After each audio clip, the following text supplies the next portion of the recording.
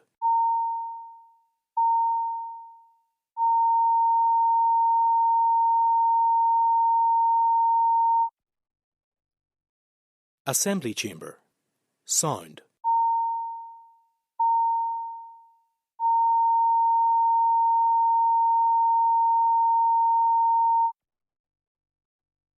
Assembly Chamber. Sound.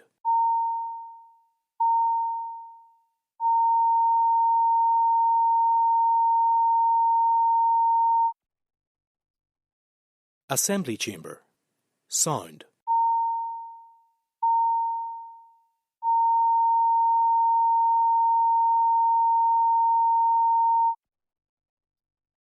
Assembly Chamber. Sound.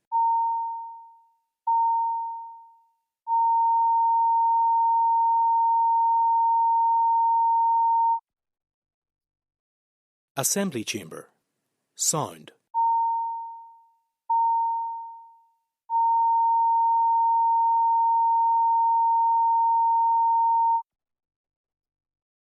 Assembly Chamber.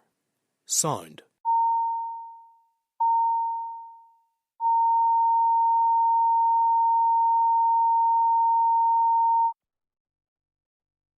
Assembly Chamber.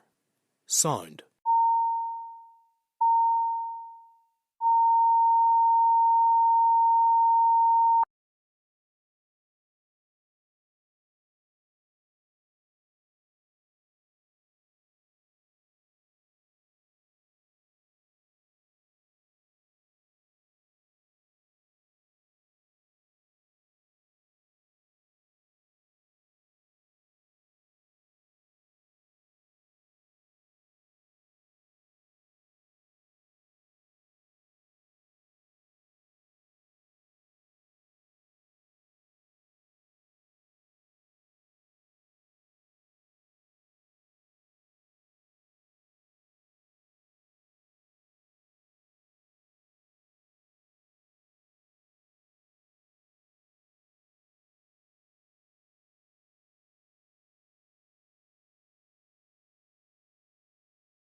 Good afternoon. The sitting is resumed and it's time for questions to the Minister of Health. Cheryl Brownlee, over to you. Question 1. Minister. Thank you, Deputy Speaker. I thank the member for the question. I'm happy to advise my department has engaged with Middleton Centre for Autism in order to develop autism and neurodiversity awareness training. This will be available on the Health and Social Care Learning platform in the coming weeks. Not only has this training been co-produced with service users and parents and carers with lived experience, over 30% of the content is also delivered by them, so users should expect a really authentic feel. The training covers the following 3 topics. First, autistic differences, which provides an insight into how autistic people experience the world. It also gives staff an opportunity to reflect on how an autistic person might experience the service and the environment of health and social care. Secondly, providing supportive environments. This gives an insight into how the environment can impact on a neurodivergent service user. An analysis of the difficulties experienced by the neurodivergent individual across a series of likely environments and interfaces is reported. Supports and materials to provide and create more supportive spaces are included. And thirdly, promoting a neuro-affirmative culture, helping staff understand how to integrate neuro-affirming practices into their work environment, from the language used to the culture in the workplace, both for the service users and for the team members.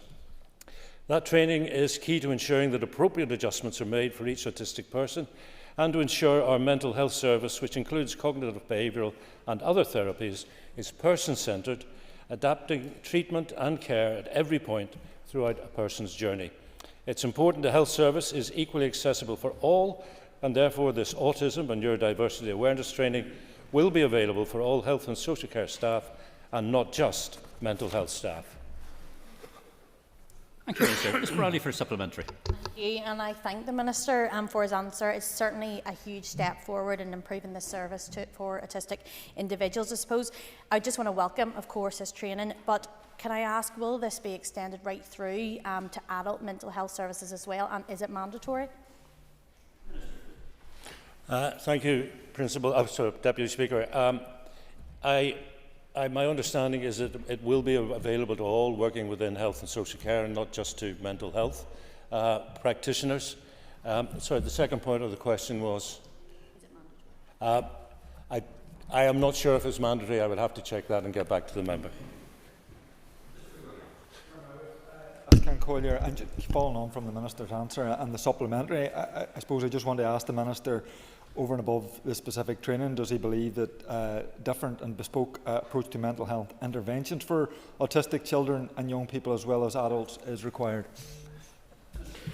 Thank you, Deputy Speaker. If the member is inquiring whether there should be a separate bespoke training regime and system in place for dealing with autism, my officials say that is not necessary. It can be done within the mental health services, but done in a bespoke way that is directed towards a person-centred pathway of care. Mr McGrath. Speaker, the Minister will be aware that generically there's difficulty in accessing CAM services for young people, and that there is a bit of a regional imbalance. Is there any work being undertaken by the Department at the minute to address that? Thank you, Deputy Speaker. Yes, there is. I think the member is aware that I think since I was first elected around 2011, campaigned on the broad theme of mental health. And I came to that from being a victims commissioner, where it was very obvious that our excessive rates of poor mental health, if I may put it that way, are a direct result as a legacy of the conflict. So it's a question of, it's one thing to say here is a service like CAMS, but if you can't access it in a timely manner, it is actually almost cruel, because you know it is there. In the same way some strategies that we put in are absolutely gold-plated. They're the best we can actually think of, and then we don't have the money to fund the action points year on year on year. And again, that is like Tantalus-like. Here's what you should have had. So yes, I am particularly keen to address those waiting lists and the capacity within mental health, including CAMS. Mr Harvey.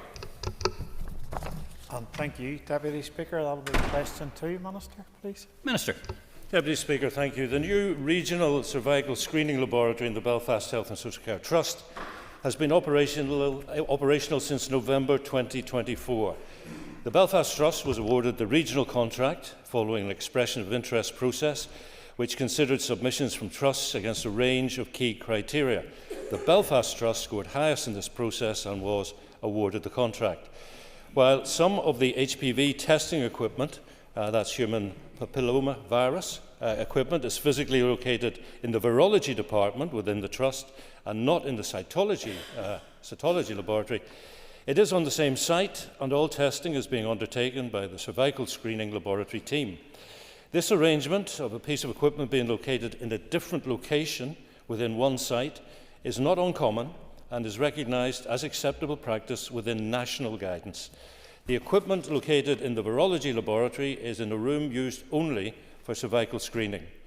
With the implementation of primary HPV testing in December of 2023, it was necessary to consolidate the laboratories to a single site to ensure that performance standards and minimum requirements of screeners and reporting staff are met, and that public confidence in the screening programme is maintained. This is due to the marked decrease in demand for cytology testing and is in line with other UK regions.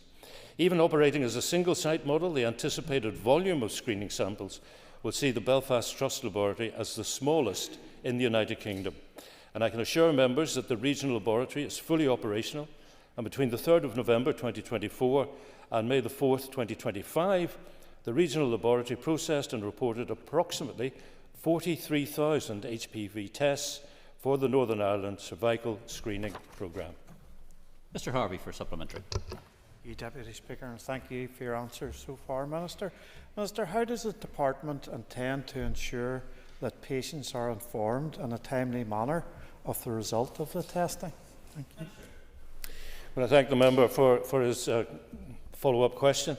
There has been some issues in terms of the timeliness of reporting. I have to accept that that is indeed the case.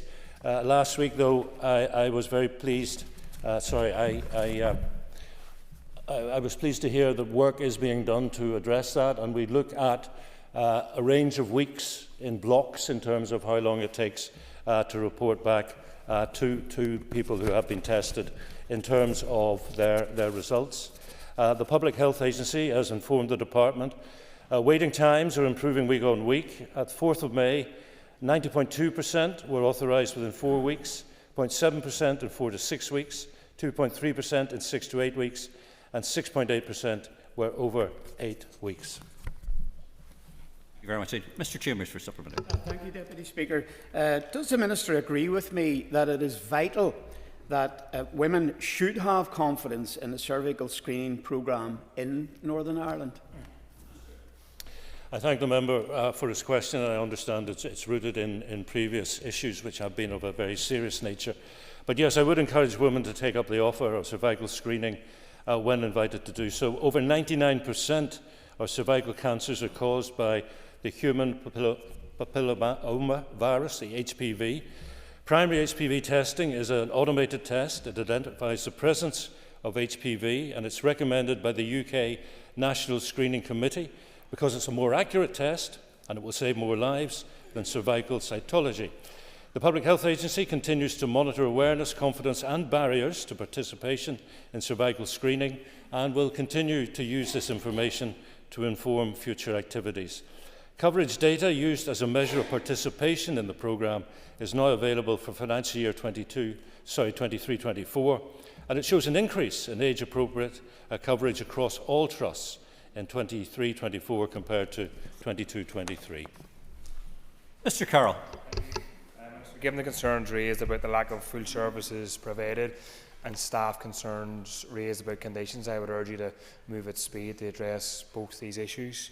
Minister, how confident are you that there won't be a cervical scandal similar to that of the South with these issues raised? Well, I thank the member for his commentary. How confident am I is the question. Well, I would like to think that I am very confident, because I think when you have had issues on the scale that were experienced by patients and service users in the Southern Trust, that everybody involved in this screening, whether it's cytology or HPV, and HPV is now the primary testing route, that everybody would be absolutely on their best game at all times. So it would be a complete shock to me if we were to return to the sort of situation we had with the Southern Trust. Mr Donnelly. Speaker, given the delay in HPV testing capacity, does the Minister recognise the risk this poses to the timely detection of cervical cancer, particularly for women in more deprived areas where screening uptake is already low? Well, I thank the member for his question, and I do think it's in two parts. And yes, being timely is of the essence. I mean, it's all very well having the buildings, having the equipment, having the staff, having the protocols. But if they're not actioned in a timely manner, then the risk, quite obviously, self-evidently, is that we miss problems, or that we allow problems to deteriorate to the point where they could even be life-threatening.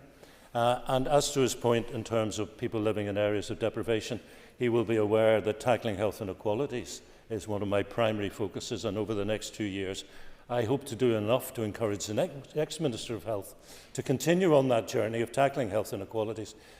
And that would mean I would have 7 years of focus, and after that you should really see improvements. And the big measure for me, as I always say, is healthy life expectancy.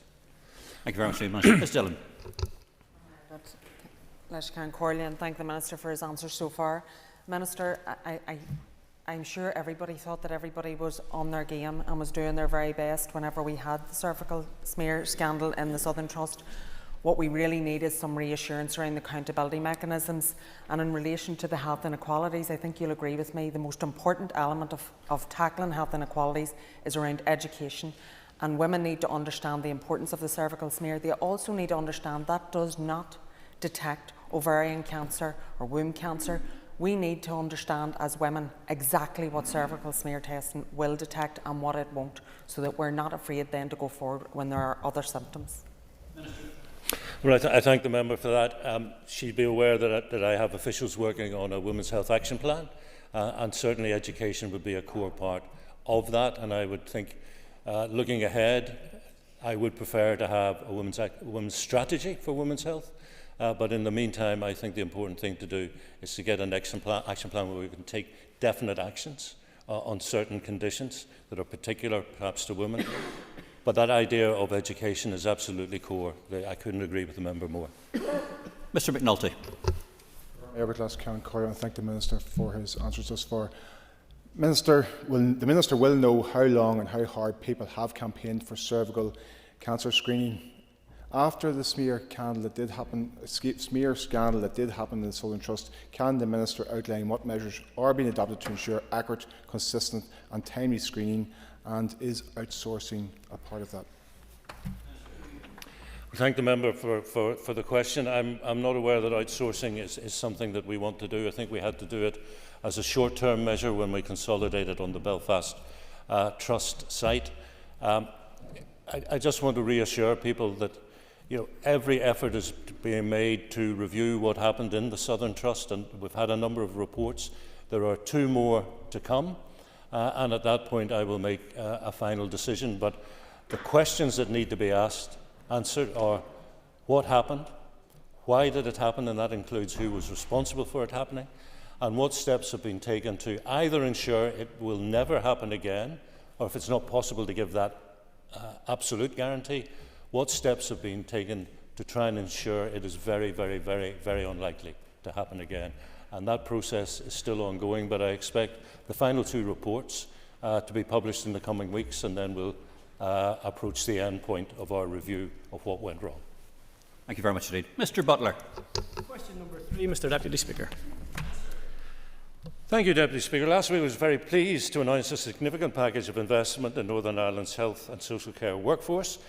The measures I've announced will bring annual investment in the commissioning of workforce training places to £160 million. This year, my department will commission 1,065 nursing and midwifery places, a record 505 allied health professionals, and 330 social work pre-registration training places. I've also approved 24 new medical specialty training posts. That includes 13 in internal medicine, 5 in core psychiatry, and 6 in other specialties. Also to be delivered through this investment will be 378 places on the Northern Ireland Medical Foundation programme.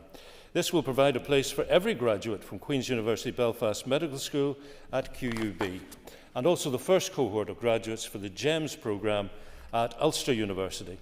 Collectively, the total number of medical training posts across all these programmes, commissioned by my department from the Northern Ireland Medical and Dental Training Agency, now stands at 2,219. Our health and social work workforce are our greatest asset. Without their skills and their dedication, there is no service. So the investment I've announced forms a key part of my department's ambitious 3-year plan to stabilise, reform and deliver a more sustainable and effective healthcare for everybody. It means we remain on the path towards securing the workforce across health and social care which will help us meet rising demand for care and also support the transformation of services, particularly in primary and in community care. Mr Butler for a supplementary. Thank you, Mr Deputy Speaker. I'd like to commend the Minister for what many are rightly seeing as some of the most significant increases in training places in many years. Can the Minister perhaps give us an indication of just how significant these increases would be across, in particular, the AHP programmes to year? Thank you. Well, I thank the member, and I think the AHP, the Allied Health Professionals, is a really important second largest block within healthcare after the nursing. And we have, as I say, a record 505 Allied Health Professional pre-registration training places to be commissioned by my department in this financial year. So the breakdown the member may be interested in is as follows. Physiotherapy, 110 training places, and that represents a 37% increase over the last 2 years. Radiotherapy and oncology, sometimes referred to as therapeutic radiography, will get 25 places. That's a 56% increase compared to last year. Diagnostic radiography, 94 places, a 38% increase over the last 2 years. Occupational therapy, 93 places. That's a 69% increase on last year's commissioned places. Paramedics, 65 places, a 30% increase on last year. Speech and language therapy, 56 places, a 100% increase on last year's training numbers. Dietetics, 35 places, up 66% on last year, and podiatry, 27 places, a 35% increase on last year. These numbers represent an overall increase of 100 places on training places commissioned in 24-25, and these roles are critical to delivering care and enabling service transformation across hospital, community and home settings, and they will help free up more experienced staff to take on advanced practice and leadership roles. Mr Dixon. Thank you, Deputy Speaker. Thank you, Minister, for your answers so far. Minister, can you confirm to the House whether your department has conducted a regional skills gap analysis across trusts to ensure that those commissioned training places align with actual demand? I want to thank the member for his question. I am not going to be definitive in my answer about that actual, because you were very specific. The member was very specific about the review that he had in mind, so I will take that away. But as a broad answer, yes, we do look at the gaps on a trust by trust, even a hospital by hospital basis. And I hope the member is aware that although we have 5 geographically defined trusts, it is my intention and it is my drive within those trusts to ensure that everything we do is delivered on a standardised regional basis, and to do that we have to look at the workforce and how it's distributed to make sure it's in the best place to do that. But I will get back to the member on the specific. Mr McCrossan. Thank you, Speaker, and thank the Minister for the answers to the questions given so far. Minister, given there are questions if these training places meet the level of demand for services, can you provide an update on when the safe staffing legislative process will commence? I thank the member for the question. We have been looking at the legislative programme that we can bring forward in the remaining 2 years of the mandate. I can assure the member that it is my desire that the safe staffing legislation will come forward before the end of this mandate. As to an exact month, I cannot commit to that yet, but it's one of the top 3 pieces of legislation that I desire to bring to the House. Thank you very much. Speaker, and just following on, and you've kind of generally answered it, can you ensure or guarantee that, and I do welcome the posts, that there is a fair allocation across our hospital sites, in particular around the medical posts, because what I find is that a lot of the training posts are Belfast centric, and when young ones go to train in Belfast, they don't necessarily then, they set up home and come back down to the northwest. If there was a fair allocation of these posts from the start across the hospital sites, we can ensure that we can retain and build upon the skills and the teams that we have, particularly in the northwest and in particularly out in the Galvin hospitals. Thank you. Well, the assurance I'd like to give to the member is that I'm acutely aware of the need for regional balance, and I would like to assure her that every week, not a week goes by when I don't look at waiting lists and at issues and say, why is best practice in that trust not being replicated and made out into common practice in all 5 of the trusts? I would just put in the proviso that, of course, Belfast Trust offers a lot of regional services, so there will be a kind of weighted bias towards people who are working in the Belfast Trust because they're delivering for the whole of Northern Ireland. But the issue that she mentions is really important, not just making sure that we've got the right distribution, but also a point that if people come up here to Belfast to train, there is a possibility they'll just say, I kind of like it here, so I'm going to stay. So it's on my radar, is all I can assure the member. Thank you very much indeed. Mr Chambers. Question number 4, Deputy Speaker. Minister. Thank you, Deputy Speaker. My department is facing an extremely challenging financial position this financial year. Members will recall that compared to the level of need being driven by increased demand, health inflation, pay and trust deficits, among many other factors, my department was facing a £400 million shortfall this year. That position has now changed, but regrettably not for the better. The additional pressures that the final budget has added in terms of the ring fencing of 165 of the department's existing budget for waiting lists and the difference in the allocation for the rise in national insurance contributions compared to the original planning assumptions means the latest assessment of the funding gap is now over £500 million. In this context, we're having to look to make deeply unpalatable decisions about fundamental, inescapable cost increases, such as pay and price inflation, as well as the additional costs associated with changes to national insurance contribution and the national living wage. We currently await the pay recommendations coming out of London for doctors, dentists and allied health professionals. I think that is imminent. I have said before, all things being equal, I wish to enact those recommendations at speed. However, I need to make you aware, while I will continue to do all I can to build on the unprecedented £200 million of savings delivered by the HSC last year, this budget does not leave me in a position where I'm genuinely struggling. It leaves me in a position where I'm genuinely struggling to see a way forward. So while I very much welcome the rather belated executive focus on waiting lists and the clear direction that this is where executive colleagues want me to focus, it's also clear that unless the executive takes some shared responsibility, counterintuitively this could very well be at the expense of using that funding to prevent funding cuts across other services. Mr Chambers for supplementary. Thank you very much, Deputy Speaker. I thank the Minister for that rather sobering update, which perhaps will come as a bit of a reality check to some in this House. Given there is the speculation that the pay review recommendations for this year are likely to be published any moment now, I welcome the Minister's commitment to moving swiftly, within reason, to ensure that our health workers aren't left waiting for clarity on their pay while colleagues in equivalent roles right across the rest of the UK see increases appear in their pay packets. Thank you. Was there a question in there, Mr Chambers?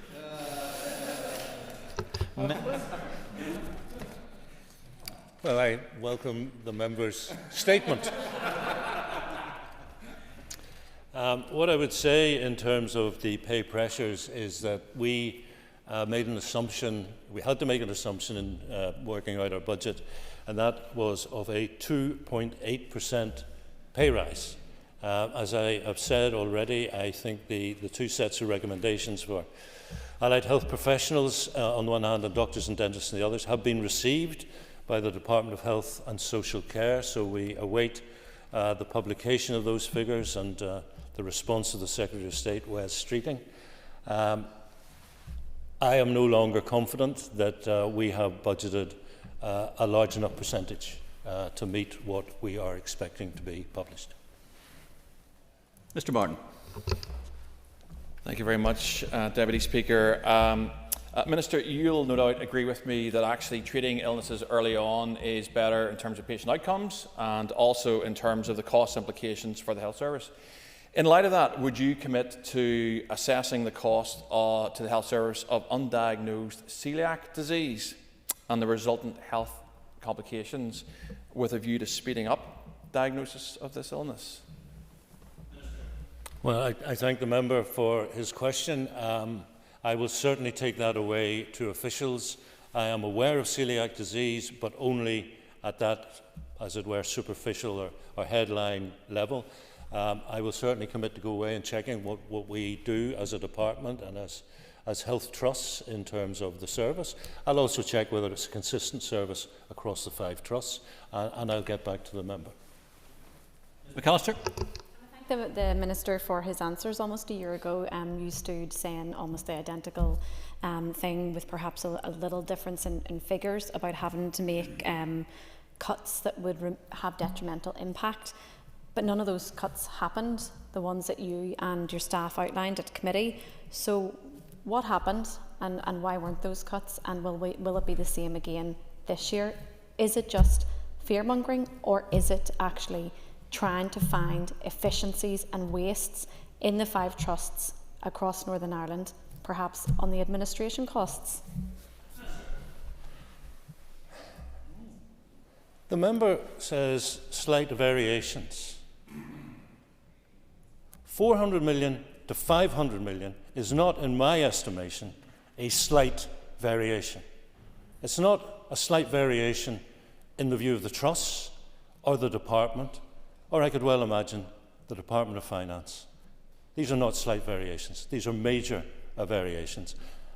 And the Trust made an unprecedented £200 million of savings last year. The member seems to be disputing that. If she cares to write to me with the detail, I'll certainly look into it. Thank you very much indeed. Ms Egan. Number 5, please. Minister. Thank you, Deputy Speaker. The South Eastern Trust reports that as of the 12th of May this year, there are 929 social workers employed across adult and children's social work services. That equates to 861 in terms of whole-time equivalents. On the 31st of March 2023, there were 784 whole-time equivalent social workers in the South Eastern Trust and 807 on the 31st of March 2024. So I'm pleased to report that means an increase of 77 social workers between 2023 and 2025. The Trust has 53 social work vacancies at Band 6 and 11 at Band 7. There are an additional 95 staff absent from work due to sickness, and the Trust inform us they are actively managing sickness levels and providing staff with support to enable them to return to work. Vacancy and absence rates can impact on the availability of social workers, leading to waiting lists or unallocated cases being used to manage referrals. So the Trust has implemented a review and monitoring process to ensure the safe management of cases awaiting allocation within children's services. The South Eastern Trust participates in a number of department-led initiatives aimed at stabilising the HSC social work workforce, and that includes the fast recruitment of newly qualified workers. It's envisaged the majority of the 53 vacant Band 6 posts in the Trust will be offered to newly qualified social workers between June and September this year. In fact, approximately 240 vacant posts will be offered out to newly qualified social workers across all 5 trusts in the coming months. The South Eastern Trust has advised it's prioritising attraction and retention initiatives for social workers, also developing the use of a social work bank of staff to fill temporary vacancies. Despite these efforts, I have to say there continues to be an inadequate supply of social workers to meet service demands regionally, and my department is regularly reviewing and seeking to increase the number of commissioned training places to meet the demand. Ms Egan, you have 30 seconds. Thank you, and thank the Minister for his answer. I understand the Social Care Workforce Review in 2022 indicated that an increase of 60 university training places for social workers would be required every year, but last year there were 20. Can I ask how many there's going to be for this upcoming year, and will that be enough to meet demand? The exact number I do not have to hand. We have made great strides, I think, in recruitment and getting away from using agency staff, so we're much more efficient, but I'm afraid I'm going to have to write to the member in terms of the exact number that she's seeking. Thank you, Minister, for keeping for the time. That ends the period for listed questions. We will now move on to 15 minutes of topical questions. I call Colin McGrath. Colin. Deputy Speaker. Minister, after your recent visit to the Down Hospital and meeting with the dedicated and hard-working staff there, you hailed it as becoming one of your favourite healthcare settings. Do you agree with me that the Down could be offering much more, making its all-important contribution to the healthcare transformation that we need to see? Deputy Speaker, thank you very much, and I thank the member for his question. I've been, I think, 2 or 3 times, certain to the Down. And what I really like about it is, if I may use the expression, the vibe. There's a really good feel walking into that hospital, and that's created by the wonderful staff who work there. I've visited many of the services, so I think there's a great range of services already offered in the Down. You've got your urgent care and minor injuries, and they are both phone first, by the way, which I think is working very well for them. I visited the frailties for older people. I'll declare an interest on that one. Hospital at home, which is a vision of the future, getting all the services that you can access in a hospital like the Down delivered to you through your front door. Endoscopy is going very well, and of course I think there's about 4 dozen inpatient beds. Where there is definitely immediate scope is in cataract operations. The Down specialise in cataracts, and on my last visit we were discussing that, and they were making very clear they do have spare capacity. They can increase their delivery. So out of that 215 million that we've announced and ring-fenced for waiting lists, I have encouraged the South Eastern Trust to get in touch with the department and say we are ready and able to go with more cataract operations. Mr. Graff, for a supplementary. Thank you, Minister. Thank you for that reply. And you've referenced it. Would you also agree with me that the current urgent care service could be upgraded and enhanced too? It would enable some treatments a little bit closer to home, but it would also ease the pressure of the overcrowding that does take place at the Ulster Hospital in Dundonald. I thank the member. I'm not going to agree with him on that, and there's a reason for that. I did visit the urgent care and I spoke to the staff, including consultants, and the question was asked, what more could we do? What more could you do? What would you change if you had the magic wand? And really, there was a contentment about the service that is being offered at the moment, and a realisation that actually it works well in that rather than maybe people going to the ED at the Ulster Hospital then being referred back to the Down, which is the locality where they live, it's better that they're going to the Down where they may be treated and sent home or become an inpatient and then referred just the one time. The only ones who need to go to the Ulster are going to the Ulster. So I think it's working pretty well, but everything is always under review. And the most important thing for me when I go out and visit is for people to say to me, here's the obstacle in me delivering on a daily basis, and here's the fix. Thank you, Mr Deputy Speaker. Minister, in recent weeks there have been reports that the Department of Health would not provide additional recurring funding for ambulance cover in the Western Trust area unless the removal of emergency general surgery at the South West Acute Hospital was made permanent. Can you provide any clarity or reassurance in the matter? Deputy Speaker, thank you very much. I am aware of the claims. And I find them quite disturbing, actually. So first of all, no decision has been made on a permanent move. And that decision rests with the Western Trust, not with me. They will make a decision, and I don't know what decision they're going to make, and then it will come to me, and it will be up to me to endorse it or not. So I want to be clear, as Minister, I'm categorically stating it's not the case that any additional funding is dependent on the temporary change becoming a permanent change. And perhaps the rather unfortunate and mistaken reflection in Trust minutes relates to the fact that any such request for funding would be non-recurrent, but that's simply reflecting the fact that these arrangements are temporary.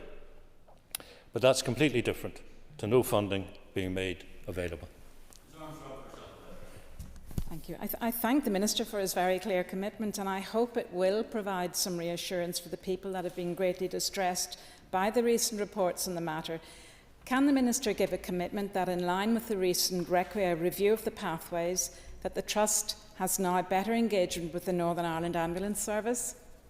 Thank you. I thank the member. I can give that assurance. I'm very aware of the sensitivities involved, by the way, particularly for people living in the catchment area of the South West Acute Hospital.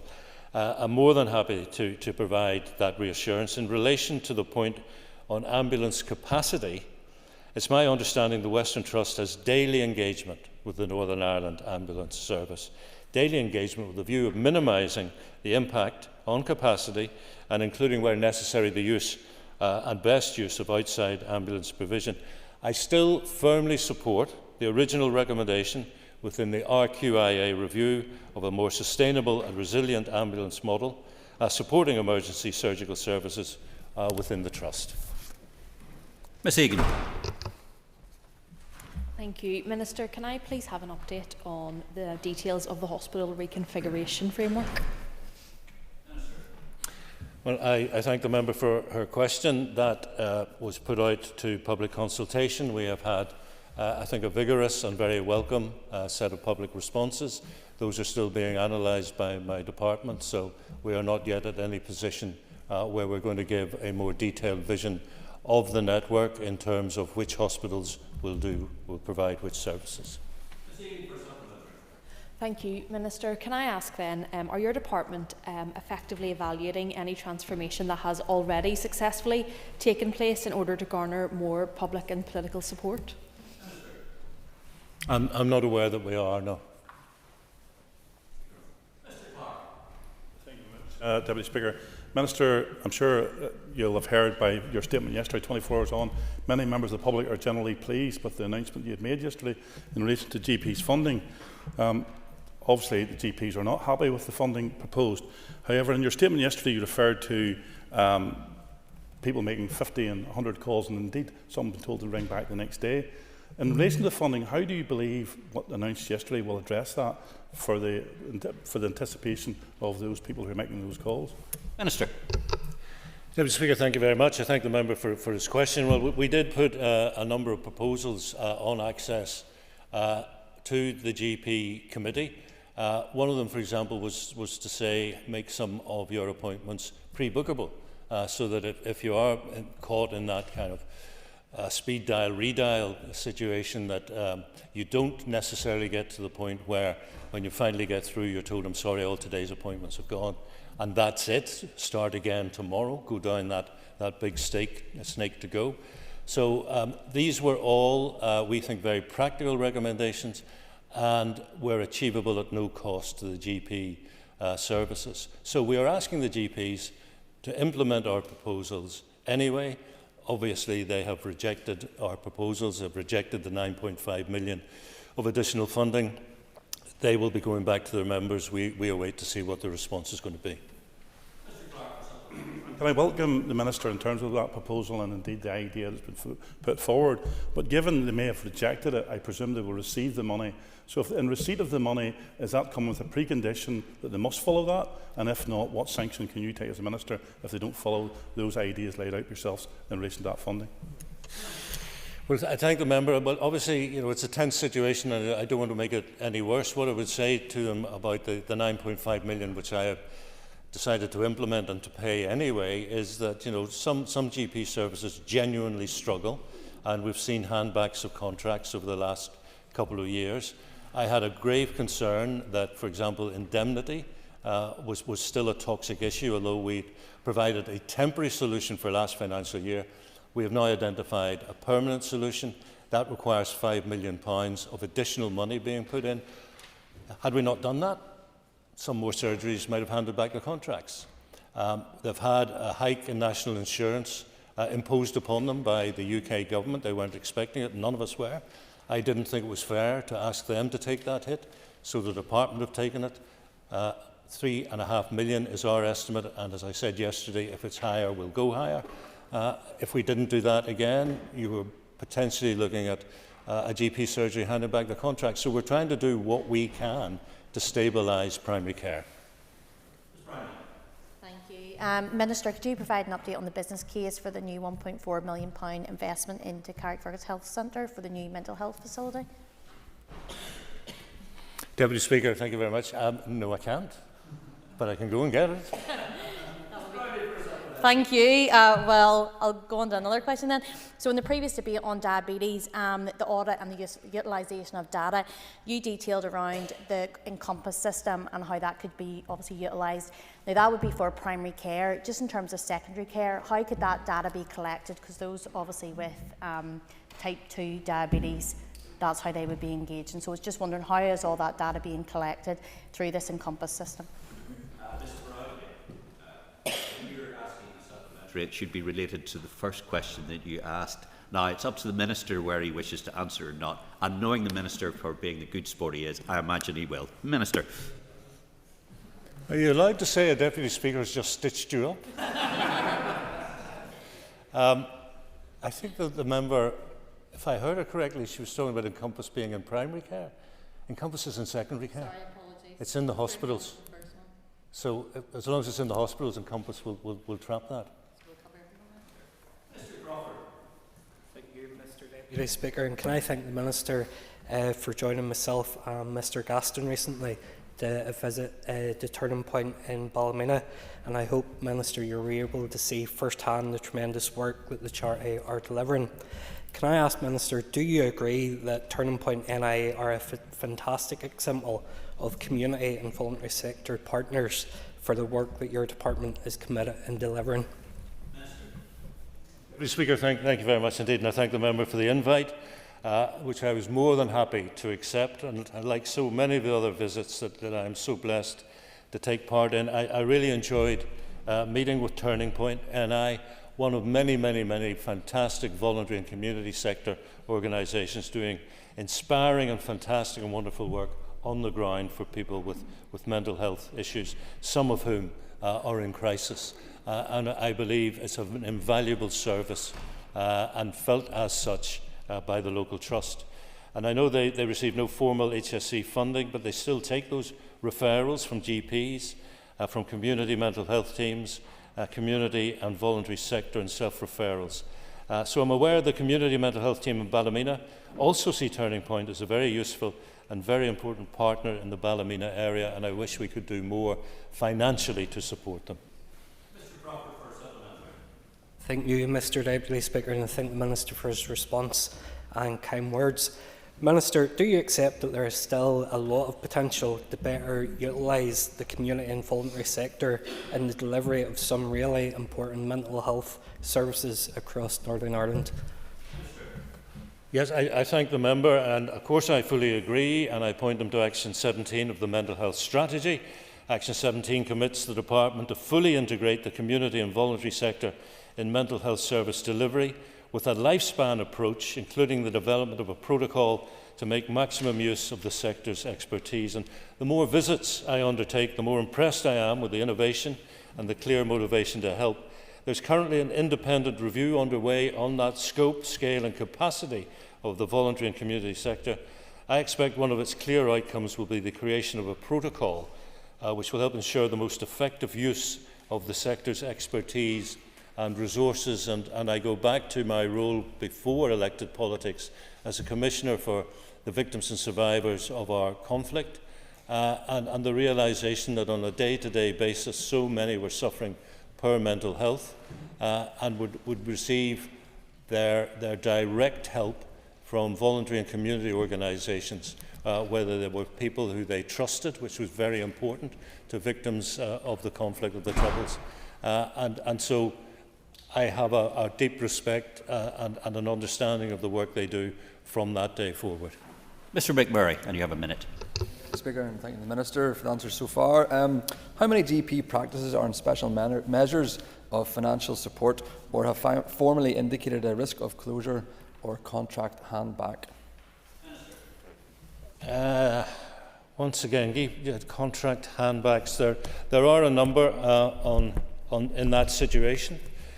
Regrettably, there have been 16 handbacks since financial year 23-24, 11 in 23-24, 5 in 24-25. There's been one contract removed. I hope that answers the member's question.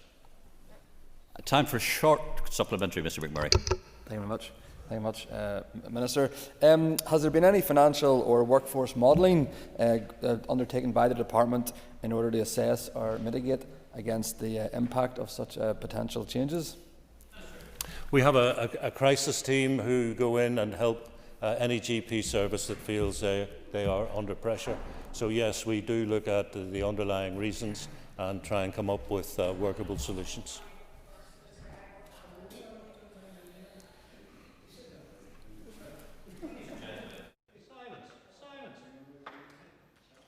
Minister, thank you. Apart from that interruption, the time is now up. We'll just take our ease while we hand over the top table.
Okay, members, we're going to continue with the debate on the motion on the decolonisation of museum collections. No, sorry. We're not going back to that. We're moving forward. Right, okay. Okay, so it's the addressing the impact of illegal immigration in Northern Ireland. Okay, and our next speaker is Matthew O'Toole. Thank you, Madam Principal Deputy Speaker. I'm moving the amendment. Can I just double check? I have 10 minutes to move the amendment. Thank you very much. So, Madam Principal Deputy Speaker, there isn't, and indeed there shouldn't be, any prohibition on talking about issues that affect our constituents. Immigration is, of course, one of those issues. The operation of a humane and competent immigration regime which supports sustainable economic development and the delivery of public services and upholds human rights is one of the major policy challenges of this century. And that's the case whether migration is regular, i.e. through conventional processes, or irregular and involving a claim of asylum. The challenges only get more acute as other challenges compound on one another. Conflict and war in other parts of the world, most recently in Ukraine, Syria and of course Gaza, forcing human beings to flee conflict. An ageing population placing greater dependence on healthcare services and a labour demand that struggles to be met locally. And we increasingly see climate change make parts of the world either less livable or, as we will probably see in the future, entirely uninhabitable, creating new waves of forced migration. These are only some of the challenges that are forcing all kinds of movements of people now and in the decades to come. There is simply no way to close ourselves off and wish away these issues, Madam Principal Deputy Speaker. And trying to close ourselves off isn't simply impractical, it's immoral. So in approaching these questions, our approach should be focused on two core principles: common humanity and practicality. The DUP motion doesn't deal with either of those things. It's part of a political strategy to play the same populist right-wing tunes of Farage and Reform in the hope of stymieing the even more right-wing TUV in the polls. And let me counter in advance the accusation that I am not aware of public sentiment on these issues, or, as is a common right-wing populist accusation, indeed one levelled already by Mr Buckley in this debate, that I'm somehow out of touch by opposing or amending this DUP motion. My office is in the most diverse part of Northern Ireland, probably the most diverse part of this island. It has the highest density of asylum seeker accommodation in this region, including very high numbers of HMOs. Literally on the street my constituency office is in. My team knows and deals with the challenges that are created, including for asylum seekers fleeing conflict, trying to access services and ultimately make a life for themselves here. If the DUP motion was serious about that issue, it wouldn't simply focus on one symptom, which is the density of HMO accommodation, though I note that Mr Buckley barely talked about HMO accommodation in proposing this motion. It would suggest practical leadership by the Executive through the publication of a refugee integration strategy, for which their Assembly Leader, as the Deputy First Minister, has joint responsibility, and which the Executive Office has been sitting on for 4 years. But, Madam Principal Deputy Speaker, that's in one sense all irrelevant, because the DUP isn't interested in practical strategies to integrate refugees and ensure that migrants are given the best possible chance to contribute to this society. They want to play the same populist games as right-wingers all over Europe. They want to tell working-class communities who feel disempowered by declining public services and lack of economic opportunity that they shouldn't be angry at them because of that. They should be angry at the migrants, at the others, at the people who have arrived here, often fleeing persecution. Of course, parts of unionism have been playing this game, or versions of this game, since time immemorial. Rather than empower working-class communities with strong public services and economic opportunity, it's easier to tell them that they are struggling because some other community, whether it's local or having arrived here from elsewhere, is winning at their expense. It was the same last summer when we saw shameful displays of race hate in this city. The reaction to brazen displays of racism and violence on the streets of Belfast, especially in my constituency and around where my constituency office is, was to say there are legitimate concerns to be addressed. To be clear, no legitimate concern can ever be addressed through wanton violence. But let's look at the concerns expressed in the motion, so I am not accused of dismissing them. First of all, on the cost of asylum seekers. Let's be clear that those costs are neither borne by the executive nor directly related to policy choices here. You will not find me or my party enthused about the level of profits that Mears earns from its management of asylum seeker contracts. And if there are legitimate questions about HMOs, they should be dealt with. And Mr Buckley could have dealt with them during his speech. He barely touched upon them. It is also, Madam Principal Deputy Speaker, a consistent decision of the Home Office to prevent asylum seekers from working and so moving on to contribute economically to society here. It is also the case that, as I said, a refugee integration strategy published for consultation in 2021 has been sitting on a shelf unpublished by the First and Deputy First Minister, the Executive Office, for 4 years. Mr Buckley's motion doesn't mention the refugee integration strategy, doesn't mention it, nor does it mention all of the other policies that would help working class communities, including the ones I represent and the one he and others in the DUP represent, but have failed for so long. The DUP is very keen on blaming others for problems that they themselves don't want to solve. If they were really serious about giving opportunity to working class kids, they wouldn't be so keen on forcing them through the transfer test. If they were really so keen on improving public services for them, they would have not collapsed political institutions here multiple times, forcing public services into an even worse state than they already were. If they were serious about the neglect of working class areas and high streets, they wouldn't have allowed the High Street Task Force to be abandoned. They wouldn't have been so blasé about economic improvement in these areas. Madam Principal Deputy Speaker, these are important issues, and it's important that working class people and all communities feel that they can talk about issues including migration. There shouldn't be any prohibition on that, and I don't think there is one. But let me also be clear that what we are seeing today from the DUP is part of a populist right-wing game to stymie the TUV and to promote the career of young right-wingers in the Democratic Unionist Party. When I was a child, my MP was a man named Enoch Powell. I didn't know it at the time. He was my MP. He was a man so right-wing that even the Tories got him out of the Commons, and the Ulster Unionist Party imported him. He wasn't a migrant in a sense. They imported him to Northern Ireland to represent South Down.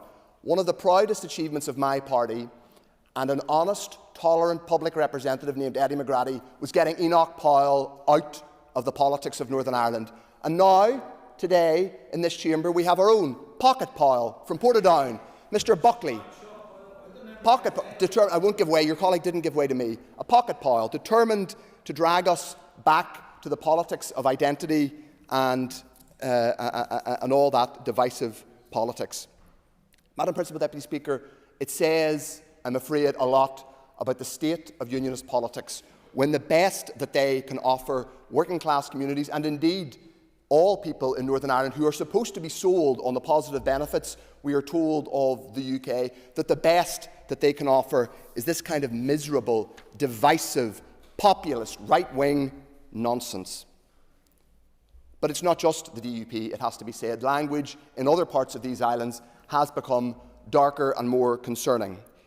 Mr Buckley quoted the Prime Minister, Keir Starmer, who talked about an island of strangers. He said, island of strangers, Madam Principal Deputy Speaker. I don't live on his island, and I don't want to live on an island of strangers. I want to live in an island that is cognizant of its own past, a past where human beings, through economic necessity and conflict, were forced to flee and leave and find opportunity and safety elsewhere, who are not just tolerant of, but are deeply connected to the fate of people who come to our shores. We don't live on an island of strangers. In just in the past week or two, we've seen that we don't live on an island of strangers. In Buncrana, Emmanuel Famalola, who was 16 and originally from Nigeria, Matt Sabanda, who was 18 and originally from Zimbabwe, died in tragic circumstances in Lough Swilly. Father Bradley at one of the funerals said that their passing had had a profound impact on this community, not only by their death, Madam Principal Deputy Speaker, but by the way they lived their lives. They were given a guard of honour, those two young men who were born in Africa but made their lives in Ireland. They were given a guard of honour by Skull Moor and the community in Buncrana. That's the island I want to live on. That's the future I want to build for all of the rich, diverse communities who live on this island, not the pocket pile nonsense we've heard today, not the Farage-driven future that the UK government, parties across the water, and I'm afraid the DUP and TUV wish to subject us to. A different future. By all means, we can discuss issues around public service provision, but that's not what today's about. In opposing the motion, I submit our amendment, and I hope the Assembly passes it. Thank you, Madam Principal Deputy Speaker. Thank you. And Matthew, you will have 5 minutes to wind on your amendment. All other speakers will have 5 minutes as well. So our next speaker is Deirdre Hargey. Thanks very much. Sinn Féin's position on migration is informed by our Republican values and principles of equality, economic and social justice, anti-racism and anti-colonialism. It's informed by our own history. Across the world, people are being forced from their countries by war, famine, escalating climate crisis and persistent inequality. Almost uniquely amongst developed Western countries, we in Ireland understand from our own experience the human, economic and societal impact of immigration on those countries in which people are fleeing today. Developed countries, including Ireland and Britain, can and must do more to address these causes which are forcing people to flee and migrate. Of course, there still needs to be systems in place to manage immigration. And of course, there are very immediate and obvious pressures on our public services, such as access to health and social care. But let's be very clear. This is because of a sustained lack of investment, a reality that we discuss here in every sitting of this Assembly. Over a decade and a half of austerity cuts from consecutive British governments have been hugely damaging to these public services, to our health service, to housing, to education, to youth services, to skills and employment support. To suggest otherwise is disingenuous and dangerously misleading. There's no acknowledgement in the DUP motion of the important role that people from outside these islands play in our health and social care services, our agri-food sector and indeed in our wider economy, and I find this particularly disturbing. Our health and social care service, for example, is highly dependent on the commitment and expertise of so many people who have travelled here to contribute positively to our community, yet we haven't heard any of that. Be that a nurse, a doctor, a carer, I want to acknowledge and thank these people for the contribution that they make to our society, whether it's in healthcare or other aspects of our community.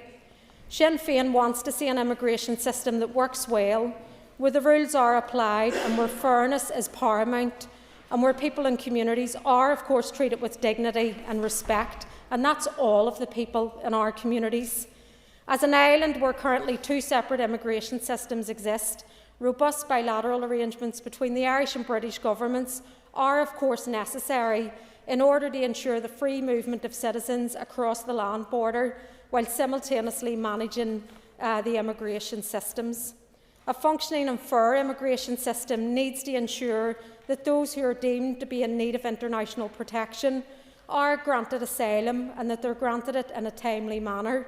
And when someone is deemed not to be of international protection, then they should be returned safely and, importantly, with dignity to their country of origin. Importantly, those who are granted asylum should be integrated into our communities and into Irish society, whatever part of the island they find themselves in. People should be able to contribute to the place which has given them refuge, and of course we already see this contribution every day across our communities. I know the benefits of this, and I see this incredible role that people from other places play in my own constituency in South Belfast, whether that's through local hospitality, healthcare in the community, in our local hospitals, in research and innovation through our universities, through our culture and arts offering, in many of the sports teams and clubs, in creches and indeed in local shops.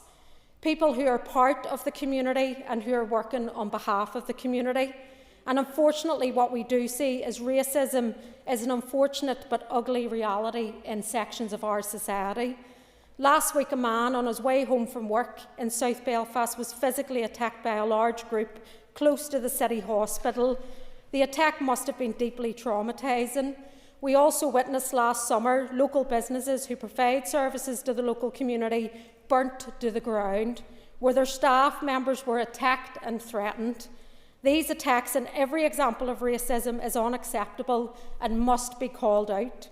These attacks often happen when dehumanising and emotive language is used. So in conclusion, I would appeal to everyone addressing this motion today to be mature, to be measured, to be cautious of the arguments that they deploy and the misinformation that can be used as well, because your words have real consequences for people out in the community. And instead of impersonating a pound shop Enoch Paul, Sinn Féin will support the amendment. Thank you. Thank you. And I call Peter McReynolds. Thank you, Principal Deputy Speaker.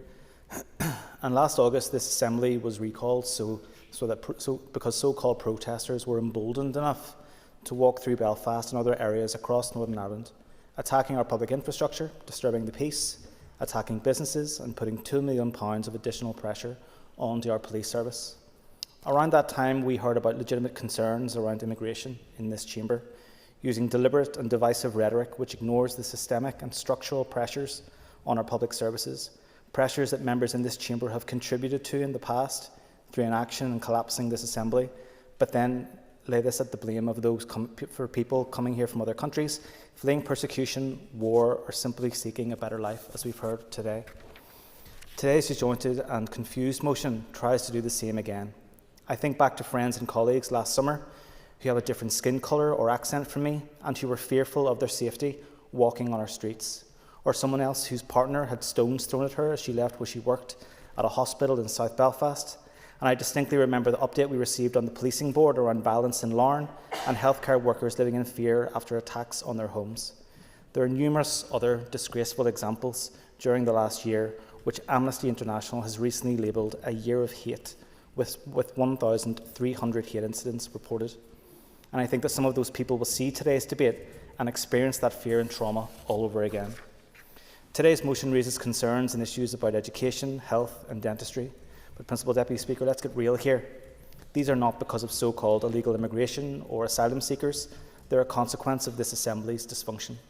1 minute we're outraged we can't have nice things because of our inconsistent politics, and the next we're collapsing the place as a bargaining tactic. I've seen HMOs work well, I've seen them work not so well, but it's a stretch to suggest that the amending of the SPPS statement will reduce pressure on our systems across Northern Ireland when the numbers are minuscule by comparison. Moreover, if the members who brought this motion are apparently so concerned about HMO policy, have they spoken to their colleagues in local government who have operational responsibility and licensing powers from them? Have they spoken to the Communities Minister who sits on their benches and has responsibility? I did, however, enjoy during Mr Buckley's contribution today that he's come on board to having stable and sensible government and is now supportive towards reforming these institutions and giving Northern Ireland the stable and uncollapsed government the people here deserve all year round. No, I won't. Principal Deputy Speaker, we need debate to take place here based on evidence, of which I've seen and heard none today, rather than ideology. That's how we improve the working of this Assembly, Executive and our public services. That's how we better integrate people who have chosen to settle in Northern Ireland, and that's how we avoid a repeat of the violence we saw on our streets last year. Alliance opposes the motion today based on human rights, rule of law and evidence-based policy making, and we support the amendment from the opposition. But let's set the bar higher for the standards this Assembly should reach for. Let's be an Assembly for all and show leadership on these issues based on human rights, equality and a Northern Ireland for all, rather than dog whistle politics for social media clips. Thank you. Thank you. I call Robbie Butler. Thank you, Madam Principal Deputy Speaker. I welcome the opportunity to speak on this motion, and hopefully I will not go neither left nor right but speak to the truth. And as the member from West Belfast had alluded to earlier, talk about it in a matured and measured way, because the reality is this is a topic that people are talking about, whether you have a side or not, and this is a debate that should be had. Immigration pressures on public services are a real issue, as is the rise of houses of multiple occupation across Northern Ireland, and they do present specific difficulties to us Northern Ireland because we do not have the regulation and legislative clout that they have in other parts of the UK. But let me begin by stating clearly that the Ulster Unionist Party supports a firm but fair immigration system. We believe in compassion for those fleeing persecution, but that must also be balanced with proper controls and a system that works effectively across all parts of the UK, including here in Northern Ireland. We have seen the cost of accommodating asylum seekers rise to around £400 million, which forms part of the motion, which is 4 times the original estimate. That level of spending is simply not sustainable and must rightly be questioned. While immigration policy is a reserved matter for Westminster, its impact on local services, schools, GP practices, housing pressures is very real and it's very local, and there hasn't been a member from any party that has refuted that part of the motion today so far. There are those who will quickly dismiss any discussion on immigration as either intolerant or extreme, but that will not be something that this party will be accused of, even though the Leader of the Opposition did at one stage say about unionist politics. Yes. That is not good enough. Censoring debate helps no one and ignores the very real and genuine concerns that people have. Is it the #1 issue that comes into my inbox? No, it is not. But is it an issue? Yes, it is. Equally, ignoring the value of controlled, managed migration is also wrong.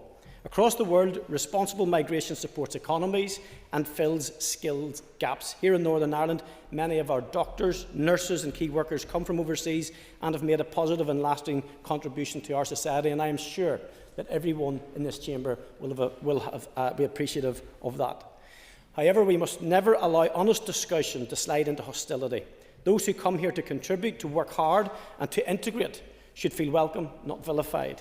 Anything less is both morally and socially unacceptable. That said, we cannot ignore the pressures. When public services are already stretched, adding further demand makes things harder. But let's be honest, these systems were failing long before now. Long waiting lists, overcrowded schools and a shortage of affordable housing did not appear overnight. And I do agree with the member from Alliance in regard to the failure of this Assembly to sit for 5 years out of 8, which will have compounded public service problems. I will, yes. I thank the member for giving where there's been much mention about the starving of public services and how indeed that is at the fault of our own door, but no mention of the fact that in 2024, £2.8 billion has been spent on illegal immigration and asylum seeker support in the UK. This is money that could be spent on 70,000 nursing places. Is that not perhaps where the money should be spent, rather than dishing it out in asylum and illegal support for immigrants? The member's an extra minute. Okay. Well, in terms of the breakdown of that figures, we have had a geopolitical crisis in that time too, where we've seen and accommodated many people from Ukraine and other war-torn areas. However, the member shouldn't be dismissed from the area of uncontrolled immigration, which is a legitimate point to speak to.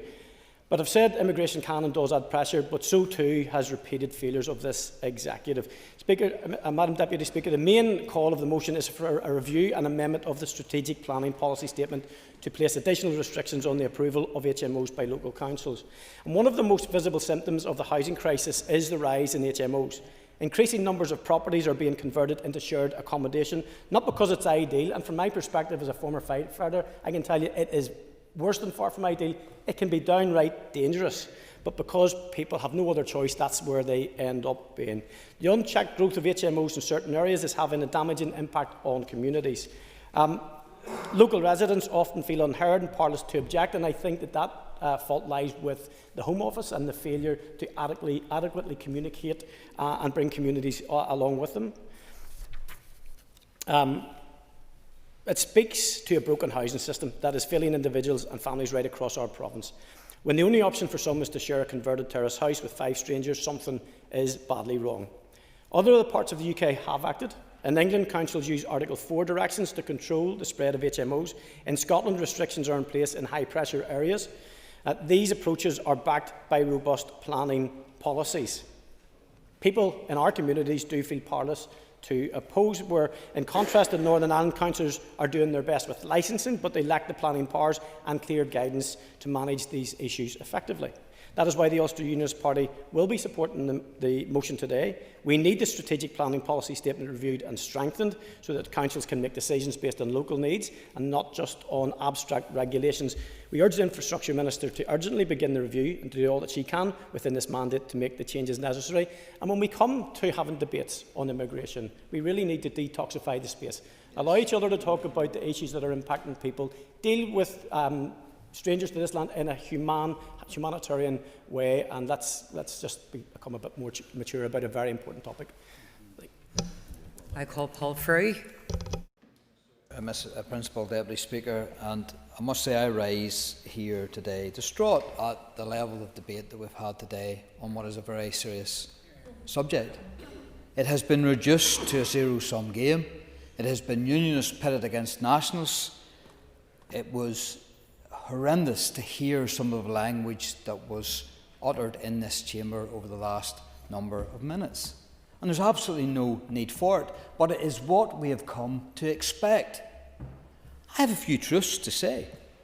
If you are concerned about immigration, if you have questions around immigration, you are not a racist, you are not a bigot, you are not a unionist, just for the sake of raising issues around immigration.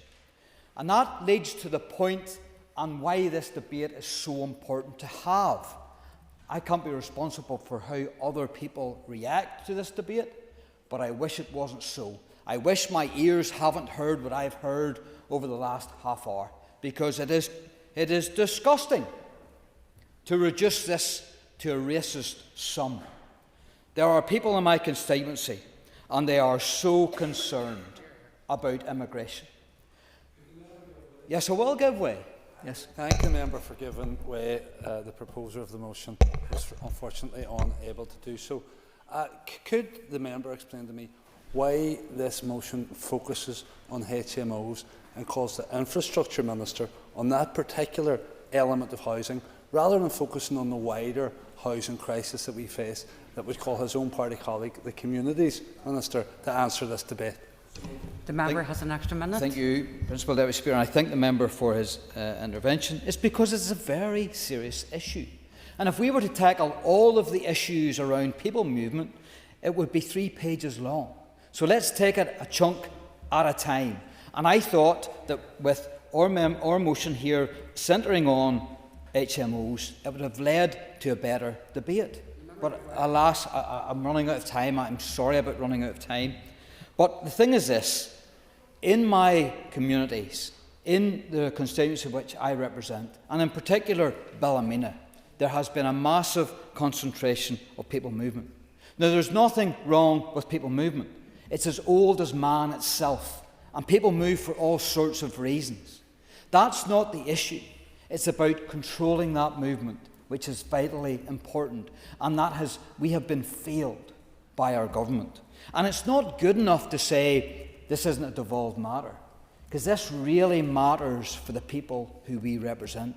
The people who live in an area all their life, who have bought their house, who have seen their environment change incredibly over the last 25 years, to see the difference in their workplace, their environment, their home, their neighbourhood. It has a massive impact. But yet, when these people raise these issues, they are told that they are racist. They are told even that they're subhuman. They are told that they're extreme. Extreme for fearing the change that's happening in their place and having no control over it. That's the worst part of this. The people there have no control. And that's why politicians talk about taking back control. It's what the people want to hear. Is people want to be comforted, to know that something is being done to manage this. But of course there's nothing being done to manage this. And then when you come to a debate like this, when you're trying to raise concerns for the people who you represent, you're labelled as a pocket pal, a pound shop Enoch Powell. What populism do we hear to get a hit on social media? To reduce this debate to unionists being the big bad baddies and nationalists being so good? The actual leader of the opposition, who tweets out about the planter and the gale, but yet won't want us to talk about people movement, uncontrolled people movement, to the party who class themselves and name themselves ourselves alone. How rich coming from the opposition benches with regards to this debate. All we ask for is that the people who we represent and you represent are listened to, and listened to actively, not pigeonholed into extremism, racism, being bigoted, being right-wing. I know people who are of a socialist nature who have come to my office concerns about this issue. I know Polish people who have come into my office concerned about the welfare of their children and about the safety of their children walking through Ballymena at night. There are massive issues in Ballymena alone which no one seems to be addressing. And when you ask and raise the questions that they are asking, you're deemed to be a racist and a bigot. That's not the way it should be. We need a decent, suitable debate, a grown-up, mature debate on people movement and about the controls and measures that are in place within our government to make sure that people move in manageable ways. And that's something that we have not had. The most important thing now is, and I'm glad to hear it, is that the Prime Minister, for whatever reason, is coming out now and taking this issue very seriously. I wouldn't have used the words that he used, but yet here he is using those words. That shows you how important this issue is now. There might be other motives of why this has happened, but at least it's now on the agenda. Thank you. Your time's up. Okay, Paula Bradshaw, please. Speaker, I will be supporting the amendment, but not the original motion. The reason I won't be supporting the original motion is that it is plainly wrong. Indeed, Principal Deputy Speaker, at an event in Belfast City Hall yesterday, real-life narratives of how asylum seekers in Northern Ireland cannot access the education system were highlighted. The Annika Women's Collective published a report called Stranded Dreams, which shows that without a specialist programme, asylum seekers in the 16 to 24 age group are effectively shut out from formal education. Northern Ireland already faces a greater challenge than neighbouring jurisdictions in keeping young people in formal education past the age of 16. But this has precisely nothing to do with asylum seekers. In reality, the system is working against them, even in a society where we need more people willing to take risks and set up businesses, as many asylum seekers would wish to do. It is also the case that the motion makes a call on the wrong department, and the amendment usefully corrects that. The amendment corrects a few other things as well. With unemployment here at just 1.7% and the date on which the population of Northern Ireland starts to decline, now projected to be as soon as 2033, we actually have a skills shortage currently and a demographic time bomb imminently. And I would share with other sentiments in the Chamber today around the immense contribution that people who have come to make this place their home to our healthcare, our economy and our education should be welcomed and embraced. What we don't need is language that is divisive rhetoric, because it becomes dangerous.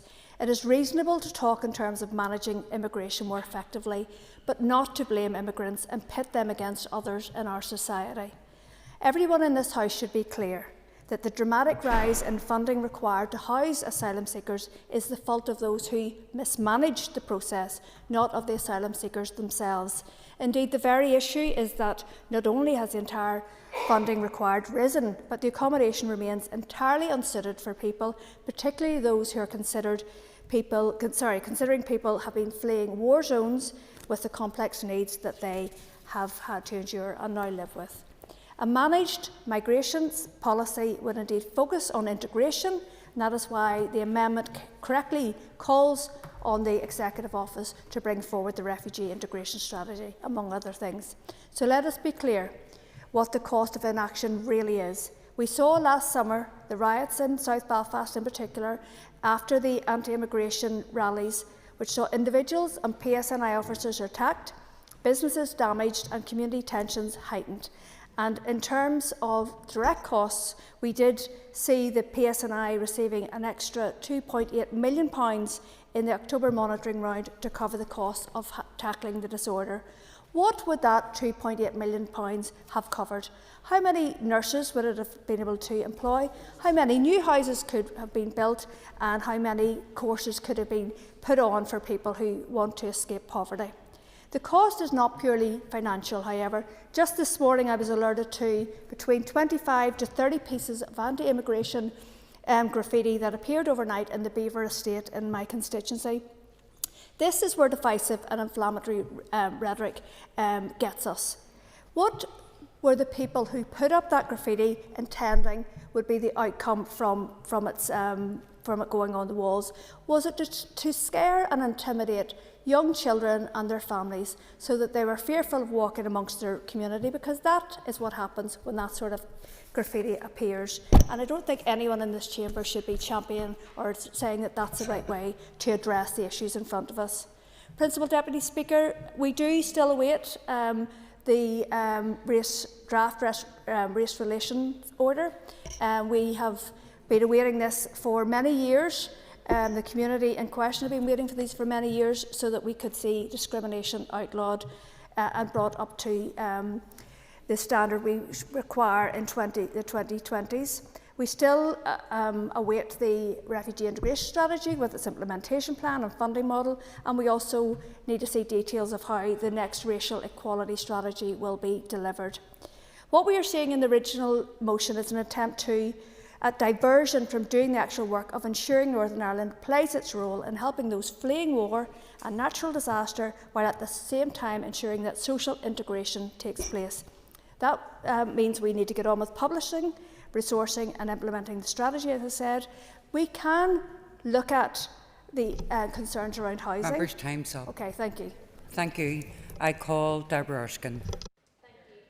Deputy Speaker, I rise on this important motion of which there is high public interest.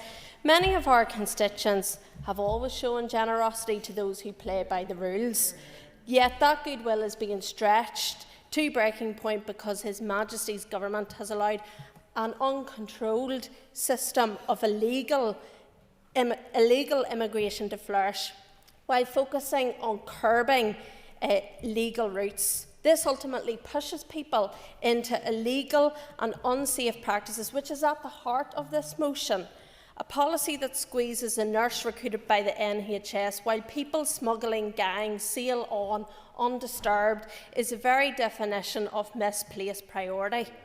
At the outset, I think it's important that we have a measured tone, that we differentiate between illegal and legal immigration, and that there is an understanding of the concerns that are brought forward by people within the communities we all serve. The people that I am representing by speaking on this motion today are not far-right extremists. They are not racist. They have concerns about our ability in Northern Ireland to deliver services and how they are impacted. Yeah. Does the member recall when one of our councillors and a former MLA raised genuine concerns presented to them by the local community? The councillor was then subjected to a 2-year local government commissioner's investigation covered by the public purse, only to be vindicated under their rights afforded to them under Article 10.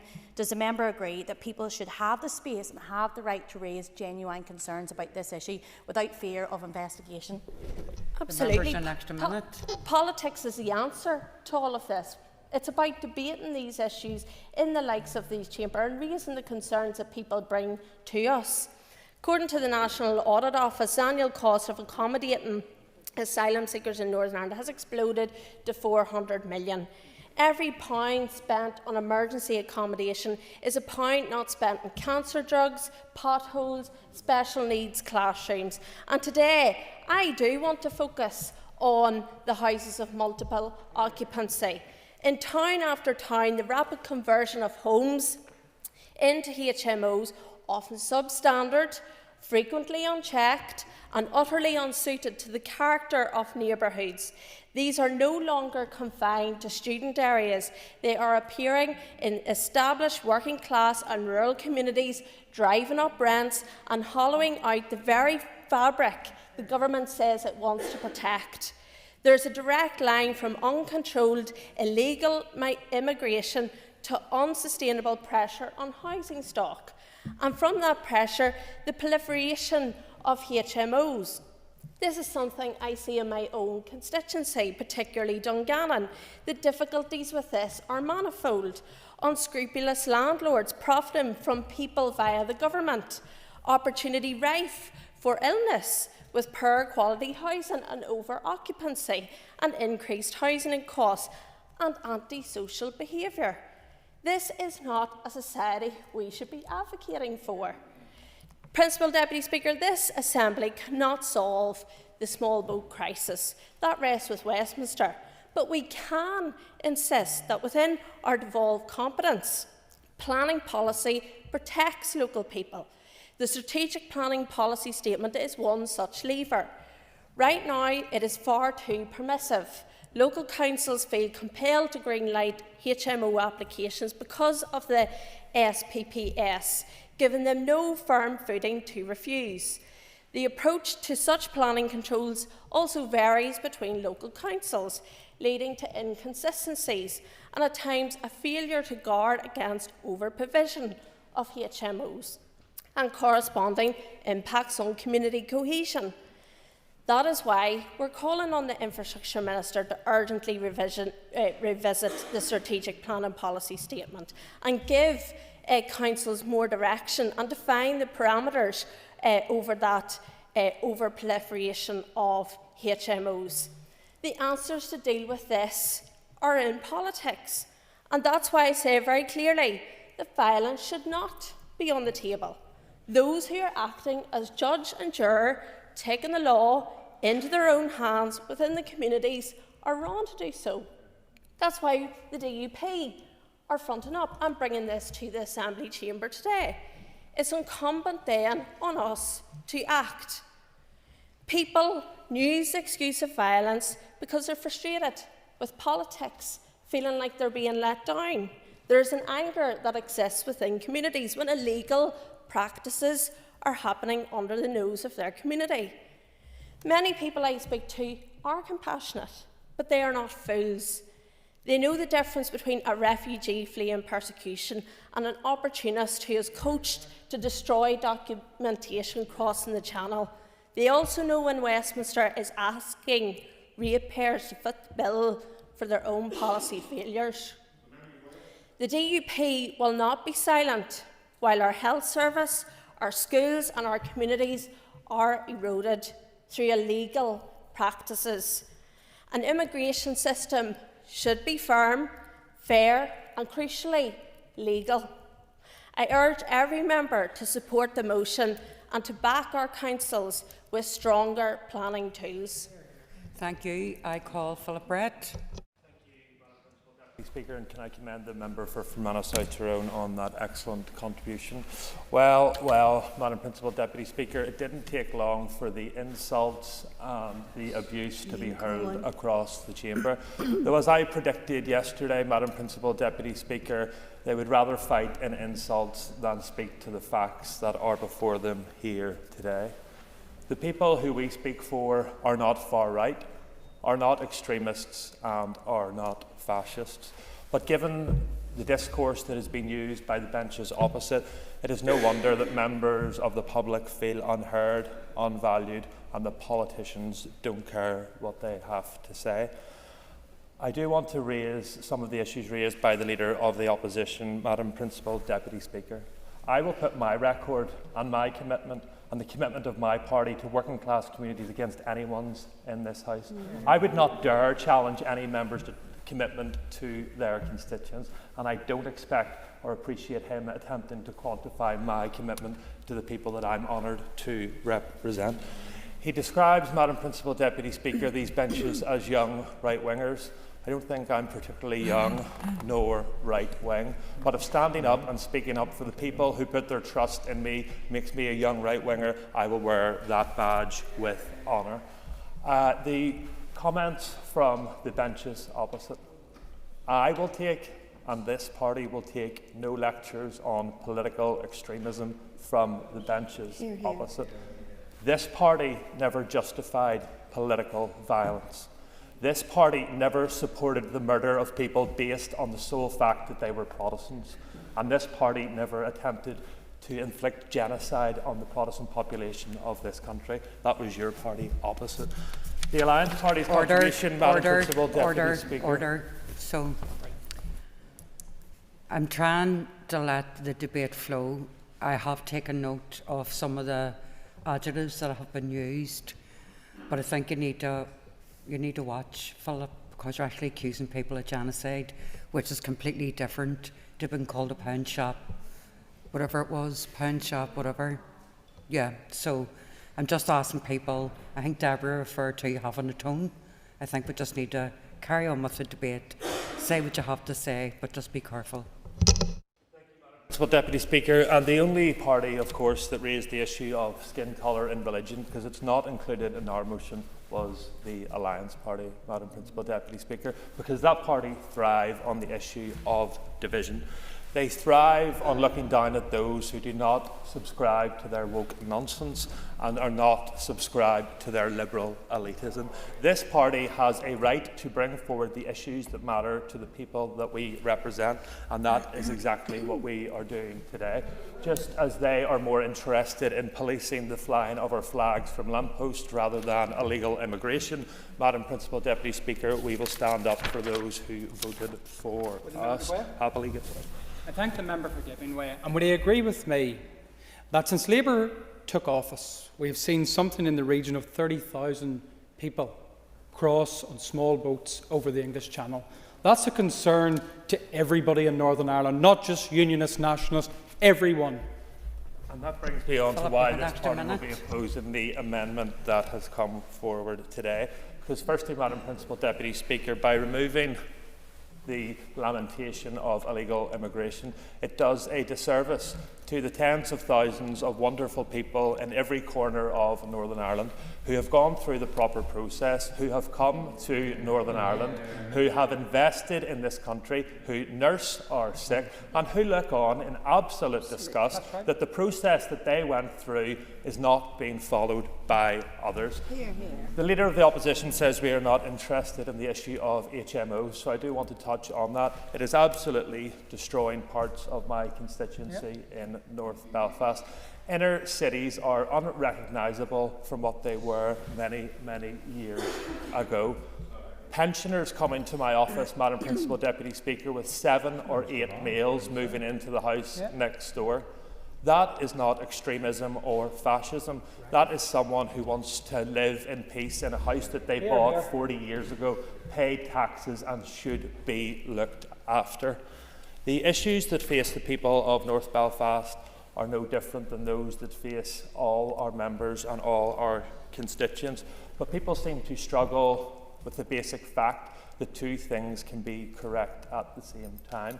Yes, we need to see more investment in housing. Yes, we need to see more investment in our NHS. But by having uncontrolled immigration, Madam Principal Deputy Speaker, that continues to stress and strain a system that does not have the capacity to do so. This party has brought this motion here today, Madam Principal Deputy Speaker, in the face of the abuse, the mudslinging and the hurling that we knew would come. But ultimately, we are not accountable to those who sit on the other benches. We are accountable to the people who voted for us. And I know, Madam Principal Deputy Speaker, where the people of my constituency and those stand, and that's firmly behind the motion that we have brought to this House today. Thank you. I now call Sean Mulholland. Principal Deputy Speaker, let me begin by reminding the House why we were recalled to the Chamber last August in response to the deeply disturbing racist riots that broke out. I want to just quote from a speech that was given at that time. So, Northern Ireland has a proud history of welcoming those who seek better lives for themselves and their families, who have enriched our community socially and economically, and that will not change. It is abhorrent that some of our most dedicated health professionals have felt compelled to consider leaving Northern Ireland as a result of recent events. Without their contribution, our health service and other essential provisions would collapse, and it's clear to me that some people are pushing issues to direct anger specifically at foreign nationals who are living in our community, and that is disgraceful. So that's from a member of the party bringing this motion today, the same party that does exactly what their member condemned last summer. The very people who were attacked last summer are the people this Assembly stood together to support, and they're now being blamed in this motion for pressure on housing, GP appointments, public services and education. The irony is striking, but the message is dangerous. Principal Deputy Speaker, I want to be clear, I'm not here to dismiss the concerns of those in our communities who feel anxious, frustrated or fearful if those feelings are valid, but the blame in this motion is being directed at the wrong people. Migrants are not the reason you're struggling to get a GP appointment. Refugees are not the reason you can't afford housing. Asylum seekers do not raise your heating bills. There are consequences of decades of political neglect, chronic underinvestment, unstable government and austerity, not the fault of your neighbours. Many of the people targeted by this motion are here because they fled war, persecution and hardship many of us can barely imagine, and all whilst bringing children with them. No human being is illegal. No human being is legal. This language is so demoralising and dehumanising. If you can remove the safe and legal channel for asylum, then we are playing into those gangs that you talk about, or that some of the members talk about, who profit off. Yes, of course. Would the member agree with me that when she makes reference to the language that's been used by some people in this debate this afternoon, that they would not have suggested if 7 or 8 males from a student background had moved into an HMO, as is very regular across Northern Ireland, but by implying that the people that are moving into an HMO are from a different racial or ethnic group, is nothing short of blatant sectarian racist language. The member has an extra minute. Thank you. Thank you. I do think that we have a duty here in terms of the language that we're using, and if people in our communities have concerns, and many do, bring them to us. Let's work together to address them with compassion, with truth and facts, and not fear and scapegoating. And I just want to come back to my colleague for North Antrim's points. 86% of all housing in Northern Ireland is occupied by people born here. In North Antrim, that figure rises to 88%. In the private rented sector, 72% of tenants across Northern Ireland are born here. In North Antrim, that's 73%. In social housing, that's 89% in North Antrim. So I just want to point out, I know I really have an awful lot of time, but I'm coming back to you. Order. The member will be heard. Go ahead, Sean. So I just want to point out, yes, there are issues, but particularly in places like Ballymena, the migrants are not a burden, they are a necessity. There's staff in our hospitals. In fact, 900 people from North Antrim alone work in our health and social care system. You can disagree all you want, Mr Gaston, but they are essential to our agri-food sector industry, especially in places like Ballymena. They are driving our hospitality and services industry, especially in places like Ballymena. With a decline in birth rate and an ageing population, Northern Ireland as a whole cannot function without some form of inward migration. So that is why we will be supporting the SDLP amendment. It recognises the positive contribution of migrants. It calls for action on integration, and it rightly demands the First and Deputy First Ministers publish a refugee integration strategy by September. So if we compare that to the original motion's conclusion, a throwaway reference to HMO planning policy, that's not a serious response to housing pressures. That's a fig leaf. If we look at that 2021 census data, we can see the pressure is that we have 45,000 people waiting on a housing list. That didn't happen overnight, and it certainly will not be solved with HMO tweaks. Yep. For a contribution which is spot on. Would the member agree with me that the DUP's language is nothing short of depressing, and is actually a deflection from the fact that they have done more damage to public services in Northern Ireland than any other excuse that they can find, particularly during the collapse of these institutions that they were responsible for, and RHA? Okay, thanks, Daniel.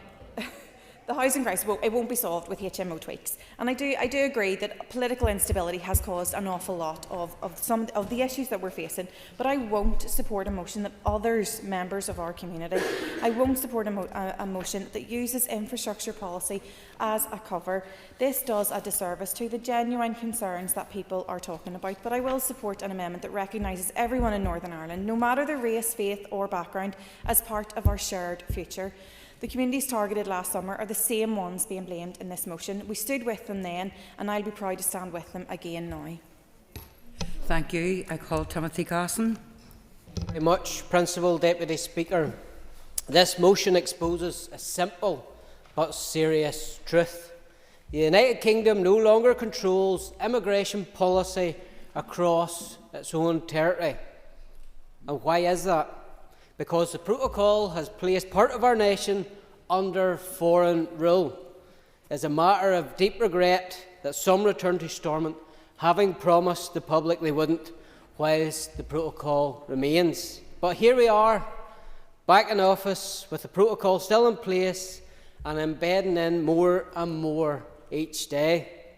And now this House debates a motion that confirms what many of us already know. Northern Ireland is excluded from the UK's immigration system. The Rwanda case made it clear. When push comes to shove, it's not Westminster in control, it's Brussels. Our colonial masters in the EU now hold the sway in Northern Ireland. On that basis, it's no surprise how the rigorous implementers in this House line up in immigration. Mr. Buckley summed it up well. He summed it up the attitudes of the Nationalist and Republican alliance within this House when he said, Brits out and everyone else in. And despite the spin about the reset yesterday, no one even pretended it removed the immigration border in the Irish Sea. So let's be honest. Unless and until unionism gets back to its position it abandoned after the election and refuses to implement the union dismantling protocol, there will be no immigration policy that applies equally across the UK. Mr. Buckley. And whilst I note there's considerable concerns surrounding the protocol and issues relating to immigration policy, would he also accept that the UK government is no template for anybody to follow when it comes to record levels of illegal and legal immigration? The member has an extra minute. I think the member for his intervention, and absolutely I agree, but hoping as we look to the future that policy will change. And the election results in England a number of weeks ago has changed the mindset of the Labour government, and I trust that they follow through with some of their commitments. As of today, people arriving illegally into the south can still come across the border into Northern Ireland, with this place having no powers to stop people coming or even send them back across the border. On the other hand, we have the Irish government actively checking border crossings. In the last 7 months, they have sent 50 migrants back to the UK from the Irish Republic. At least 6 of them were sent in a one-way train ticket to Belfast. Members, a sovereign nation must have control of its own borders and indeed its destiny. Sadly, that's a fundamental many in this House struggle to grasp. Mr. McCrossan, you were looking in. For giving way. I find it fascinating. I'm sure he would like to send pretty much most people in this House across the border if he had an opportunity. I think your mantra should be, and maybe you'll not agree with this, but it's Brits in and everyone else out. Not at all. If you look at the name Gaston, you know, I was one of them people, my ancestors, when I came across here absolute years ago and made this place its home. But that's not the problem, and that's not what we're addressing here today. So, this motion in front of us rightly highlights the cost of immigration. It's not all Westminster cost. There is part of that borne by the Executive. So last September, I tabled a question to the Health Minister about translation services here. In 23-24, the Department spent £4.4 million on face-to-face interpretation. Over £4 million of this figure was to translate for those who have come to Northern Ireland and can't speak or understand a basic level of English. Let me be clear, no one is saying people should be denied medical care or to come to this country to work. But if you're spending over £4 million just to translate what a doctor or a nurse says, it shows the system is broken. If you come to the UK, you should be expected to speak and have a basic level and understanding of English. That is not... No, it's absolutely not. Absolutely not. Absolutely, and it shouldn't be a controversial issue. And that leads to the problem that we're having in this debate today. It's all about name-calling and mudslinging instead of creating that space to allow the debate to happen. We cannot keep asking taxpayers who have lived here all their lives to fund translation services on this scale. Migration puts pressures on hospitals, schools and housing. That is a fact. It may not be a problem in leafy suburbs, but speak to working class people in this province. Many feel like strangers in their own communities. Take Ballymena. Mr. Frew rightly highlighted Ballymena. You take areas such as Harryville or Glenormand. My goodness, these were once working class areas. Houses being bought up by landlords, and they've turned them into illegal HMOs, and many of them overcrowded. I can trust why local people, and I can understand why local people are unhappy. They're not racist, they're not ignorant, they're asking fair questions of why this is happening in their areas. People are asking, why do people not speak to us? Or why not speak up for us? My goodness, the intolerance shown in this chamber today Timothy, just proves the point up. that many of you are out of touch up. with what your communities want. Time's up.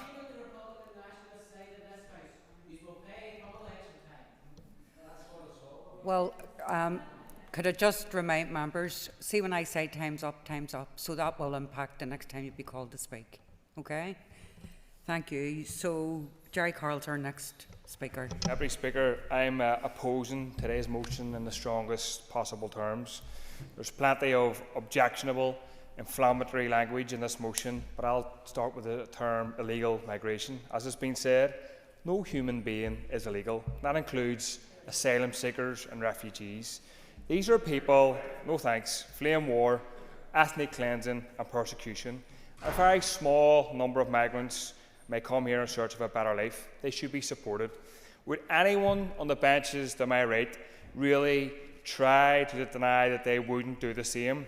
That they wouldn't try to make a better, safer life for them and their families if they were in the same position? But when migrants arrive here, they're often met with hostility, racism and violence. The hatred is being consciously stoked up by the likes of the DUP. Shame on you and shame on the mover of this motion today. Describing fellow humans as illegal is where that hostility starts. Use of the word illegal, Deputy Speaker, to describe people moving across borders has been condemned by the UN and other organisations. The term illegal places the focus and blame on the person rather than the violence of border regimes and the difficulties and complexities of displacement and loss of status. People might come to Ireland seeking safety. They might be forced to use unsafe routes to get here, but no human being is illegal. Migration is a natural, no thanks, natural part of the human experience. It always has been and will be. Another part of the motion, Deputy Speaker, talks about housing. It's true that the estimated cost for accommodation for asylum seekers in the north has risen to around £400 million in 10 years. When some people hear that number, they think asylum seekers are living in the lap of luxury. Some people believe the lie, spread by the far right, that asylum seekers live in luxury hotels and B&Bs, while so-called local people are left to rot on the streets. In reality, hundreds of asylum seekers across the north are living in inhumane, oppressive conditions. I was going to invite the members to my right to maybe visit those hotels, but maybe that's not a good idea given what they've said today. The people in those hotels aren't able to cook meals or wash their clothes. Many have curfews and their rights are limited. Deputy Speaker, £400 million spent on accommodation over 10 years isn't a small sum, but it pales in comparison to the amount handed over by the government to landlords in the form of housing benefit.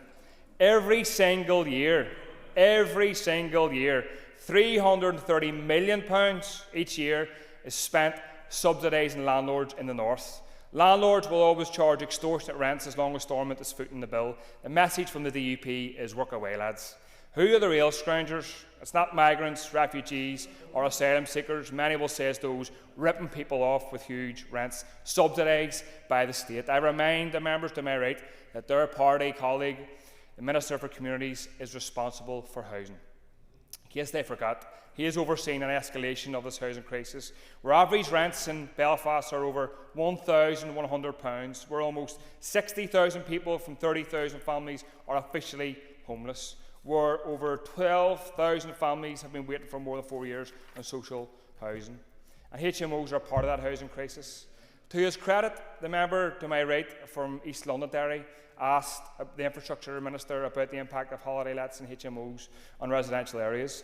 The only other time HMOs have been mentioned by his party colleagues during the entirety of this whole mandate was by the member from Upper Bann during his recent member statement, where he shamelessly tried to scapegoat migrants for the housing crisis, and some people could question their legitimate concerns about HMOs. And what exactly, Deputy Speaker, is the link between illegal immigration and the rise in HMOs? Are the DUP able to point out any evidence that clearly links the two?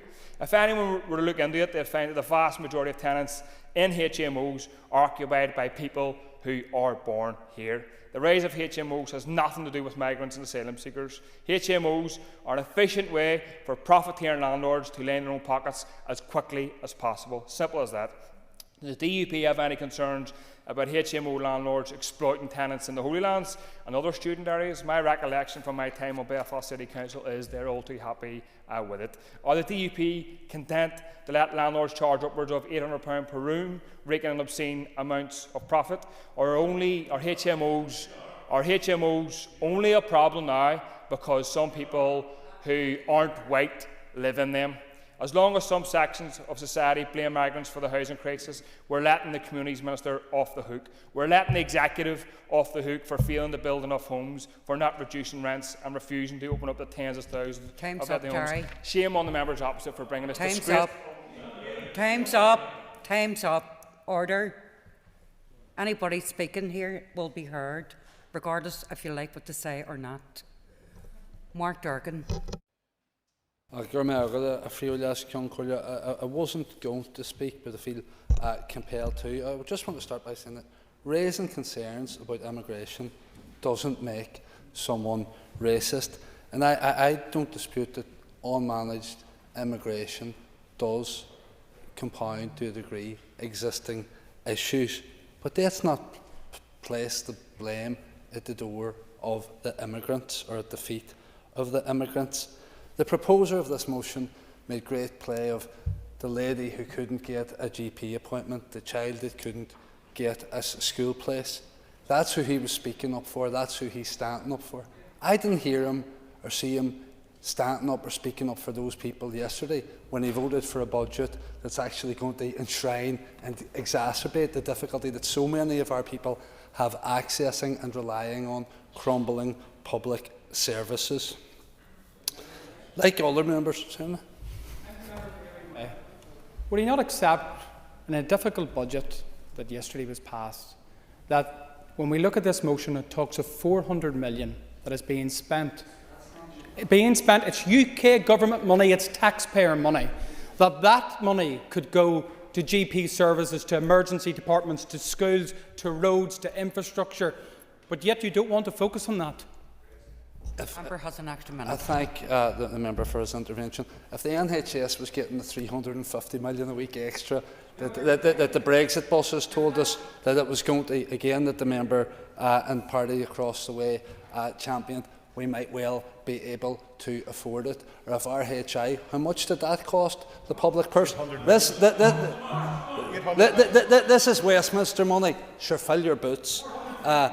Like other members, and I'm sure all parties, I've heard and listened to concerns from constituents, but I'll back up or I'll support what my party colleague was saying. The DUP aren't interested in having these concerns addressed or in allaying these concerns. They're just interested in exploiting them.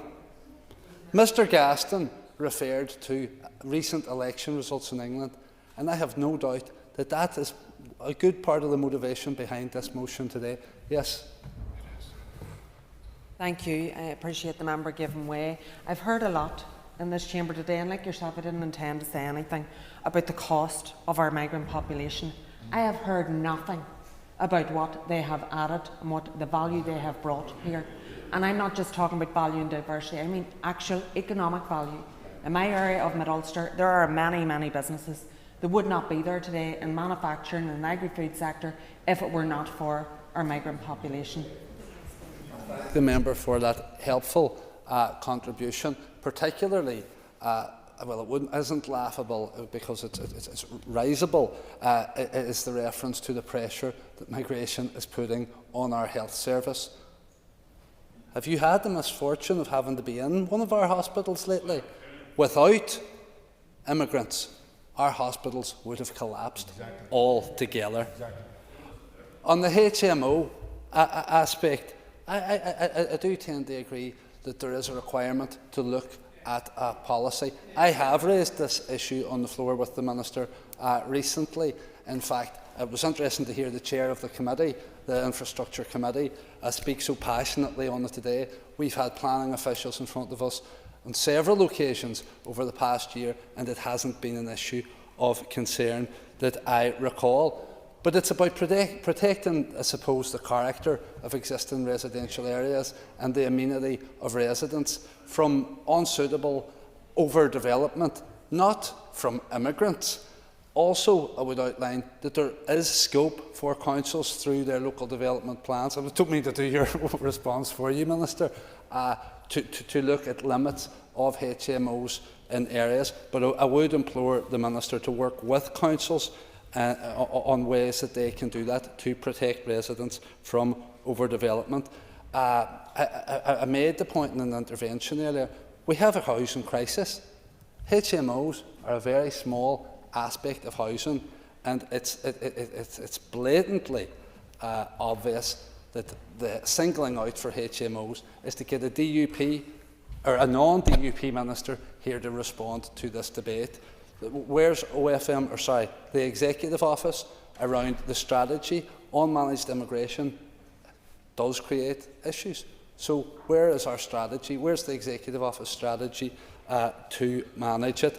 And where are our ministers from the Executive Office to address these concerns? But I mean, in terms of housing, it's the Minister for Communities who's responsible for that, not just is he responsible for housing in general. The communities are also, the Department is also responsible for the regulation and licensing of HMOs. So you might want to rerun this debate and call him, but you won't, because you know the answer that he would give you and you don't want to put him in that position. So the conflation of these two issues, it's not just opportunistic, it's not just cynical, it's downright dangerous. Catch yourselves on. Our next speaker is the Minister for Infrastructure to respond to the debate. And Minister, you'll have up to 15 minutes. Thank you.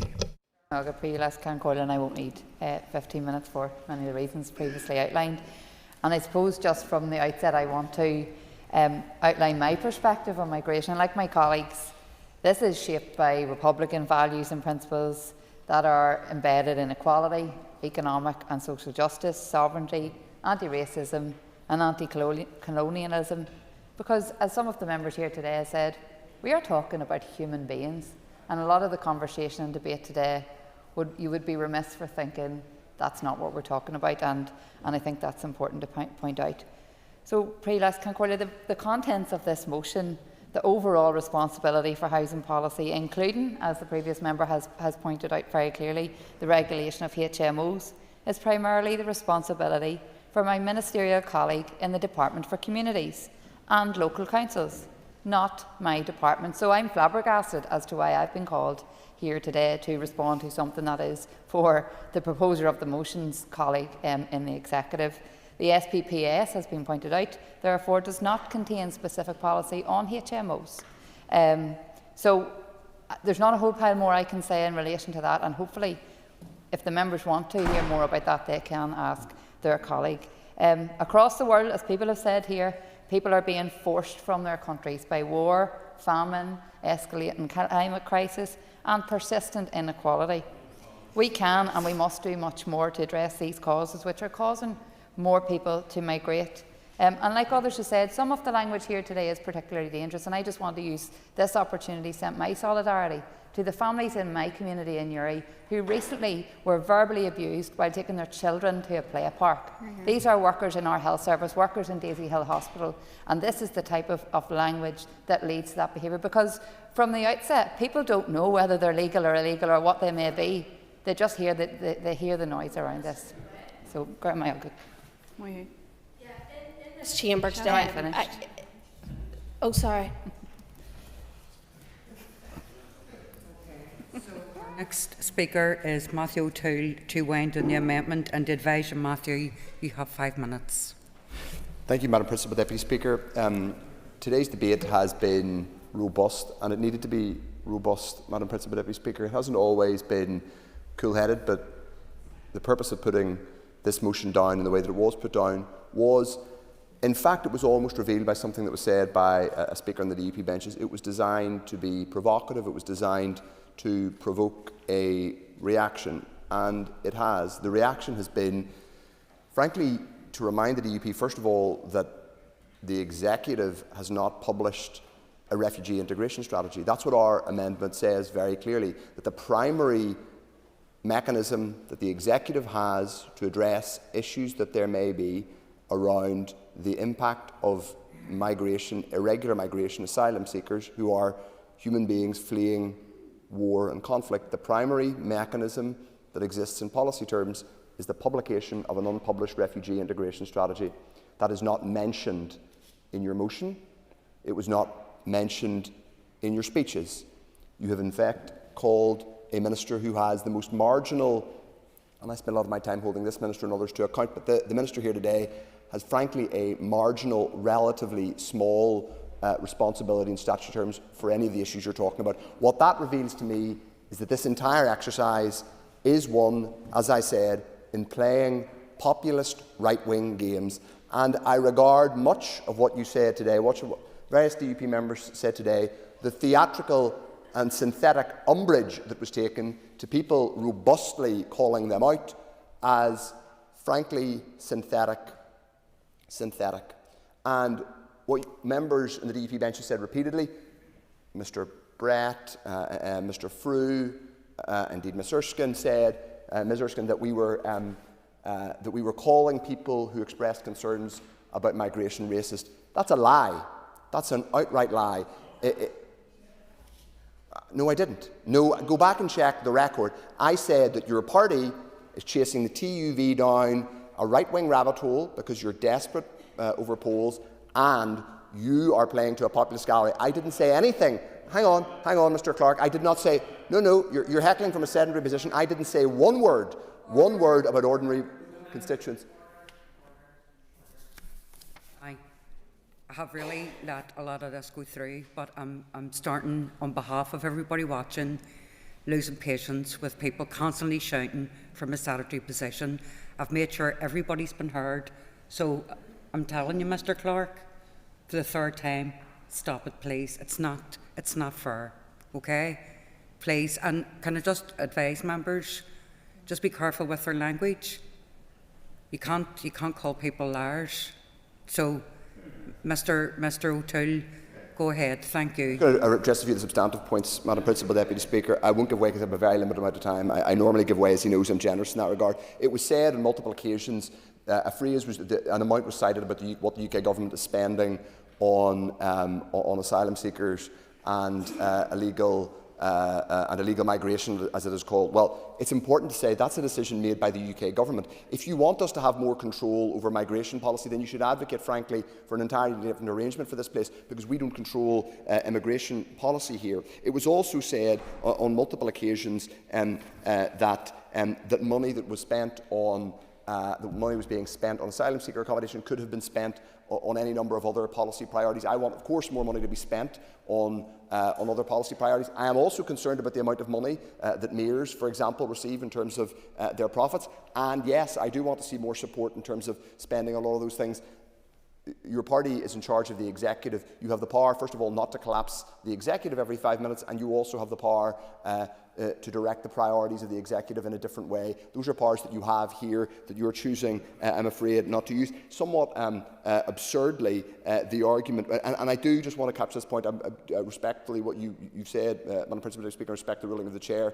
I just want to challenge this idea that I said anything about working class communities or individual constituents not being able to have concerns about immigration and not being racist. It isn't, and I didn't say that. To be absolutely clear about that. What I did say, I don't have time, I'm afraid, to give way. I normally give way, but I don't on this occasion. I just want to pick up a couple of other points that were made. Mr. Gaston, somewhat absurdly, I think, blamed the protocol protocol somehow now is responsible for immigration. I'm genuinely fascinated as to hear how that happened. I was going to say about the Rwanda policy and that judgment. That's one area of immigration policy. That policy has now been changed by the UK government. But he also should reflect on the fact that if the UK government's immigration choices are so awful that perhaps he might ask himself why we are placed in a position of having to debate them in this chamber and having very little control over them. He, with his one MP in the Commons, he might draw some conclusions in that regard. He said that he did say that his family, the Gaston family, came from elsewhere. He said they came from elsewhere. Now, I presume that means they're the Beauty and Beast Gastons. I won't ask him which section his family arose from. But, Madam Principal Deputy Speaker, it is important when we talk about all these things that, first of all, we reflect on basic humanity, but also practicality. What we heard today was, I'm afraid, an indulgence in Enoch and pocket pile politics rather than serious solutions. Despite the cheering opposite, there was no serious practical proposals. The member's time's up. Thank you. Thank you.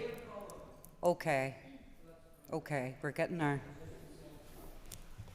I call Brian Kingston to conclude and wind up on the debate on the motion and advise you, Brian, you have 10 minutes. Okay, thank you, Madam Principal Deputy Speaker. Illegal immigration is one of the hottest topics that people raise with me in political conversations, second only to the topic of housing. And our motion today combines these two issues in order to seek restrictions on the scale of the approval of houses of multiple occupancy, which in some areas is radically changing the nature of local communities. HMOs are mostly created in areas of lower value private housing, where landlords snap up such properties and seek to maximise their income by creating an HMO, including for asylum seekers through mayors who pay a higher rate. This increases the density of population and demand on public services in the area. If left uncontrolled, we end up with high concentrations of HMO in certain areas. For those with selective hearing, to be clear, the Democratic Unionist Party absolutely recognises and appreciates the vital contribution that migrant workers make to society here in Northern Ireland, in particular those working in our health service, care homes, agriculture, manufacturing and other sectors of the economy. However, the DUP also wants to see stronger measures taken by government to stem illegal immigration into all parts of the United Kingdom. For those who commented during the debate there's no such thing as illegal immigration or illegal immigrants, why are people then deported? Or why are they not given leave to remain if they were not illegal immigrants? They're coming from a safe country in France on boats. That's clearly not legal, and they're deported if possible. I thank the member for addressing the issue of genuine illegal immigration. Would he agree with me quite worrying? Just last month, 1 of 5 Iranian refugees that crossed the English Channel was arrested for a terrorist plot in the United Kingdom. And I agree that is a matter of great concern, and we know that some of these are organised gangs that are coming across. That is not to say on all cases, but it is a matter of grave concern that this is very much an organised business, and some people are making huge amounts of money through that illegal immigration. I will briefly. I would just make the point, would the member, would others worry that, especially given the context that we're in, that there's a fine line between migration from legitimate concerns to legitimate targets? And the racism that we've had? Right. I don't quite understand the point there. So, if you don't mind, I'll carry on. This is a huge matter of public concern, and the expression of these concerns should not be stifled, as we have witnessed during this debate. The public raise these issues and they expect us to raise their concerns. That's what it means to be an elected representative. As reported recently in the news, the estimated cost of accommodation for asylum seekers in Northern Ireland in the current decade is now £400 million, 4 times the original estimate of £100 million. I will briefly. Sorry, it was just on that important thing of the cost, and I know it's been raised a couple of times in terms of 400 million, but I would like to know where the anger is at the 23 billion still unpaid from the financial crash of 2008. by bankers and financial institutions, or the 5.5 billion in tax avoidance schemes? Where's the anger, and how could that money be used for services? Well, I think that's an entirely separate issue, and every matter of public finance we will gladly see brought to this chamber, and happy to see a motion brought forward by the member, but every matter has its own importance. Public bodies and political parties cannot simply bury their heads in the sand and do nothing. There ought to be meaningful dialogue with particularly those communities acutely impacted, often in inner city and working class areas. Across Northern Ireland, landlords are buying or converting properties with a view to turning them into HMOs, simply because they can get a better return under the Home Office asylum accommodation contract with mayors. All of this leads to a change in the resident population that often erodes the residential character of areas affected and places increased pressures on basic services and local amenities, including car parking, bin collections, access to GPs and dentists. There's also the very real problem of additional noise disturbance and antisocial behaviour associated with HMOs, all of which negatively impacts property valuations. I will briefly. Principal Deputy Speaker, the member in his very opening words of his whine were illegal migration. There is no illegal immigration in the United Kingdom until an individual has been determined by a due and legal process to be illegal, at which stage a process takes place under which they are returned to the place that they came from. There are no illegal immigrants in the United Kingdom until the courts determine so. Well, I think the member's answered his own point, that the courts have determined that they were illegal immigrants and they are returned. Yes. And that is the point. Yes, people who are here should be treated fairly, but they should also be processed. And there are people who are illegal immigrants and who are abusing the system. Those coming across on boats from France, I have no doubt the vast majority of them, that is organised by crime gangs. And you should open your eyes to that. I'll need to carry on. Principal Deputy Speaker.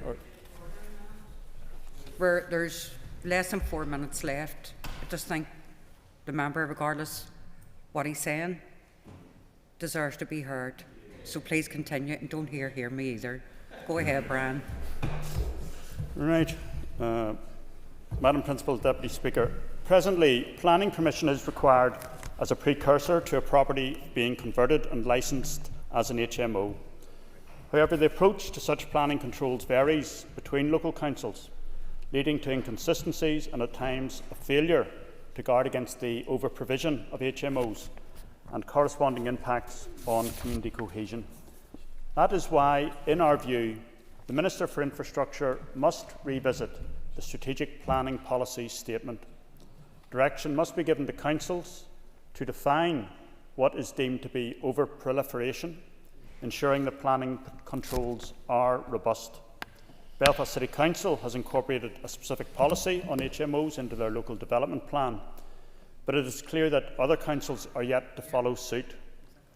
The fact that there are no dispersal targets in Northern Ireland for asylum seeker accommodation also means that within council areas and district electoral areas, the effects are often disproportionately felt by a small number of households. There is a need to revisit the sense in which current planning and licensing powers leave councils powerless to respond to growing pressures in streets or areas where there is already over-provision of HMOs. This should not just be an exercise in preventing future upheaval. We in the DUP stand ready to work in the Executive to this end. Thank you. Thank you, Brian. So the question is that the amendment standing in the name of Matthew O'Toole, Sinead McLaughlin and Colin McGrath be made. All those in favour say aye. Aye. Contrary of any noes? No. Clear the lobbies. The question will be put in 3 minutes. Thank you.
Order, members.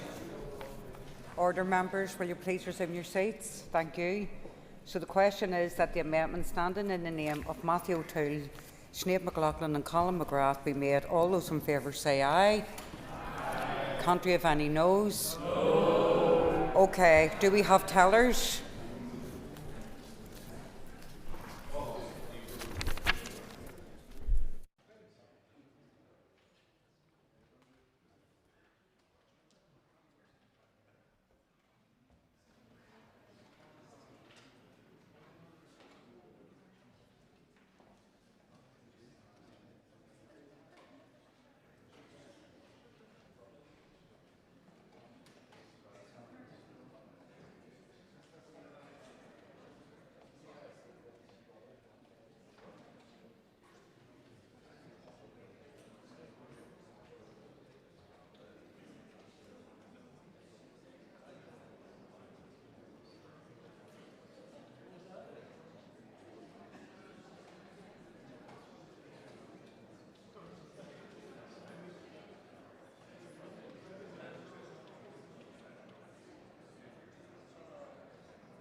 Tellers for the order. Tellers, order.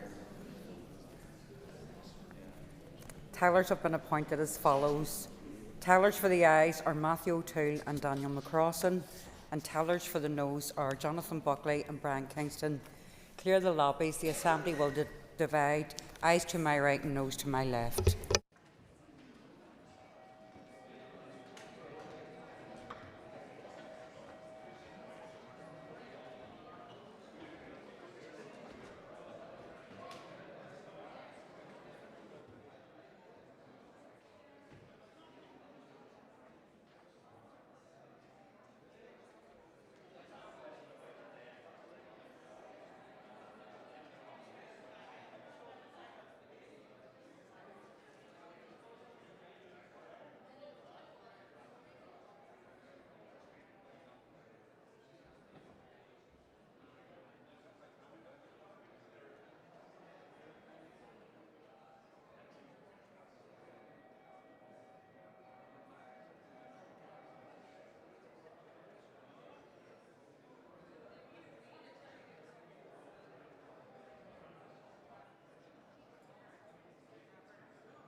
Order, members. Order.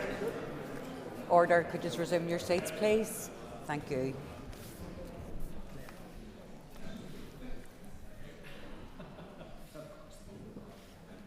I have seen and heard a lot today. I'm saying nothing. Okay, Clerk, could you please read the result? 70 members voted, 43 members voted aye, 27 members voted no. The amendment is therefore agreed. Okay, the amendment is agreed. So the question is that... Okay, unfasten the doors. Sorry. Okay. So the question is that the motion as amended be agreed. All those in favour say aye. Aye. Can't you have any noes? No.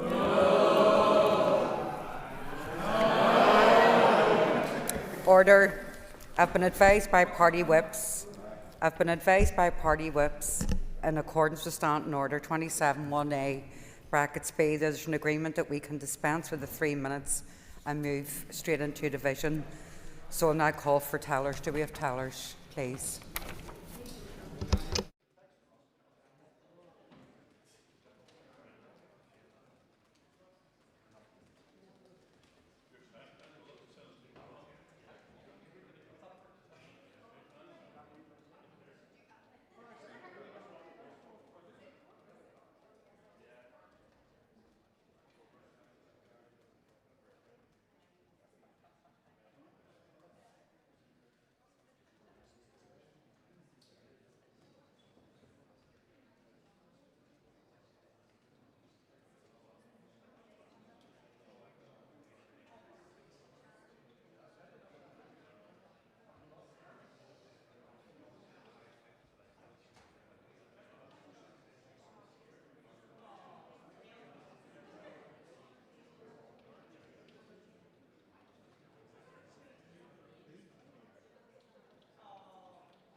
Order, members. Tellers have been appointed as follows. Tellers for the ayes are Colin McGrath and Donya McCrossan. Tellers for the noes are Brian Kingston and Jonathan Buckley. Clear the lobbies. The Assembly will divide. Ayes to my right and noes to my left.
The doors.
Order, members. Yeah. Clerk, could you please read the results? 70 members voted, 43 members voted aye, 27 members voted no. The motion is carried. The motion's carried. Members, can you take your ease before we move on to adjournment debate? Sorry, unfasten the doors. Thank you.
Members, item 5 on the order paper, the adjournment. The question is that the Assembly do now adjourn, and in conjunction with the Business Committee, the Speaker has given leave to Orlia Flynn to raise the matter of improving mobile phone coverage in West Belfast.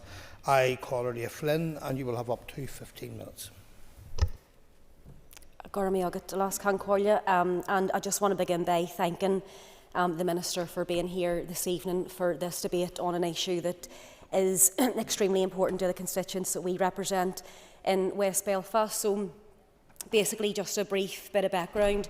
We have been getting feedback from residents and workers from across our constituency that they've been facing severe mobile network problems, and actually for quite some considerable time we've been receiving these concerns and these complaints. Reports have been showing constant call failures, poor or no mobile data, very patchy 4G, 5G, and reliance on unstable Wi-Fi just to function day to day. This has deeply affected healthcare access, work, education and personal safety. The problems have reportedly worsened after vandalism attacks on local masts, and I know that the Minister and her officials and the network companies will be aware of these attacks that have been taking place, again probably over a sustained period of time, and we are also acutely aware of those attacks and the impact that they will be having on this situation. And we do welcome the recent results from a survey that was launched by my colleague Sinn Féin MP for West Belfast, Paul Maskey. The reason for setting out with that survey was to explore the extent of the mobile phone signal black spots that were being reported in the constituency. And the survey itself had a real fantastic response with 2,602 responses.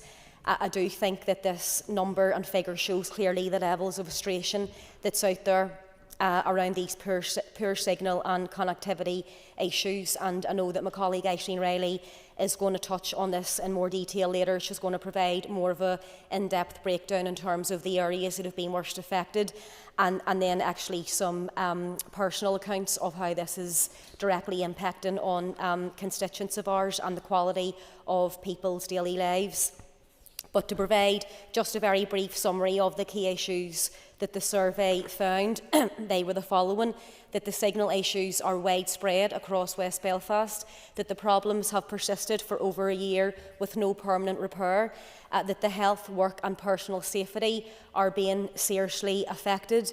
And I'm just even conscious of a story that was in the news just as recently as yesterday around that young woman that was disgracefully sexually assaulted on the Glen Road, and even the thoughts of that, you know what I mean, if you're out having a walk or taking a jog in West Belfast at 5, 6, 7 in the morning, you know, you should be safe in terms of doing that simple sort of action. And I think even just having the reassurance that you're going to have a secure signal on your phone would definitely certainly mean a lot. And I know that actually that Glen Road area is particularly bad, just to say. But some of the other findings again were that residents are being charged full price for their connections despite getting little or no service, and that there's a growing anger and distrust towards mobile providers. The survey revealed that 87% of people rated their signal as poor or very poor, and shockingly only 3% of respondents stated that their signal was good or excellent. A staggering 83% experienced frequent dropped calls, indicating a severe service quality issue in the area. 28% of people had issues with their services at home, with over 50% struggling with signal everywhere. These stats clearly illustrate the issues communities face with signal across West Belfast, and hopefully the need for some action and improvements. We're engaging with relevant agencies on repairs of the damaged equipment, as well as bringing the case for improved signal to phone companies in London Too many people have told us of the horror stories of not being able to contact emergency services, missing appointments and being isolated from families. This is a priority for Sinn Féin to hopefully deliver better infrastructure and signal to workers and families in West Belfast, and we really look forward to hearing the Minister's response today and getting her assessment and feedback on the issue. Thank you, Orlea. So the way we're going to do this adjournment debate is that members from the constituency will have up to 7 minutes and other speakers will have 4. Try and get just 4, and not everybody's taking their full time, so we'll just see how it goes, okay? So our next speaker is Aisling Riley. Thank you. And I would like to thank Orlea for presenting this motion to us today. Where poor or next to no phone signal is affecting far too many of us in West Belfast. Time and time again, I have personally experienced daily blackout spots, calls dropping out, or no signal at all in areas of the Glen Road, Dermot Hill, the White Rock Road, and the list goes on, which isn't just a poor service, but it's a complete lack of service. And it is a failure by mobile networks and a failure of accountability. We are told we live in a digital age, yet many in my community feel that they're left behind. And that's why Sinn Féin's Paul Maskey, MP for West Belfast, recently launched a survey, and the response was overwhelming, not just in numbers, but in frustration and genuine fear. As has been previously referenced, yes, there's been vandalism on telecommunications infrastructure in the last year, which has worsened the issue, but this goes back long before that, so it cannot be used as the sole excuse. Over 55% of those who took part in our survey came from the Glen Road, Turf Lodge and Andersonstown areas, and 90% of people told us their phone signal is either poor or it's non-existent. 83% said they are regularly getting dropped calls. People told us they're missing calls from the Royal and the Mater, from their GPs, from hospitals they've waited months to hear from. NHS workers missing emergency call-outs, parents unable to reach their children, elderly people unable to ring for help, self-employed painters, electricians and builders missing out on vital work. One person who responded to the survey said, "I suffered a cardiac arrest last year and now I am missing vital follow-up calls because my phone doesn't ring." And we just can't sit back and accept this when people are paying £50 or more a month for a signal that simply doesn't exist. And it's not just about the inconvenience, it's about health, about safety and about livelihoods. So just to finish, Alaskan Corla, I want to thank the Minister for Economy for being in the Chamber today to hear these concerns. We know the telecommunications policy and legislation is a reserved matter, but I would ask her to raise at every opportunity this issue with her officials, with the telecommunications regulator, with mobile network operators and any other stakeholder she engages with in Britain, because people deserve better, they deserve better services, and particularly so when they're paying for it. I call Danny Baker. I'd like you to speak. No. You're not done to speak, Danny, that's my fault. I'll call Pat Sheehan then. And my two colleagues have already outlined major difficulties that exist with the mobile phone network in West Belfast. And I live just off the Glen Road myself, and I can attest to the fact that the signal is woeful. On many occasions, I have had calls drop. On one occasion, I had a phone call from my GP, and as soon as I answered it, the call dropped off. And everybody, I'm sure, is aware how difficult it is to make a phone call to a GP and get an answer to that call. So it has already been mentioned about the vandalism to some of the telecommunication network. And this isn't just random vandalism. There are some people who I would describe as the tinfoil hat brigade, who have been involved in a fairly concerted campaign of vandalism on this particular infrastructure. And we have been in contact with the police, we have been in contact with the networks themselves in an attempt to ensure that there's better security around this infrastructure and that those responsible are caught and held to account for what they're doing. I think my two colleagues have already articulated clearly the problems that exist, and I'm not going to detain anyone any longer. So, I call Jerry Carroll. Thank you, Deputy Speaker. Thank the member from West Belfast for bringing this important item for discussion today. I think it's important that it is discussed in this chamber.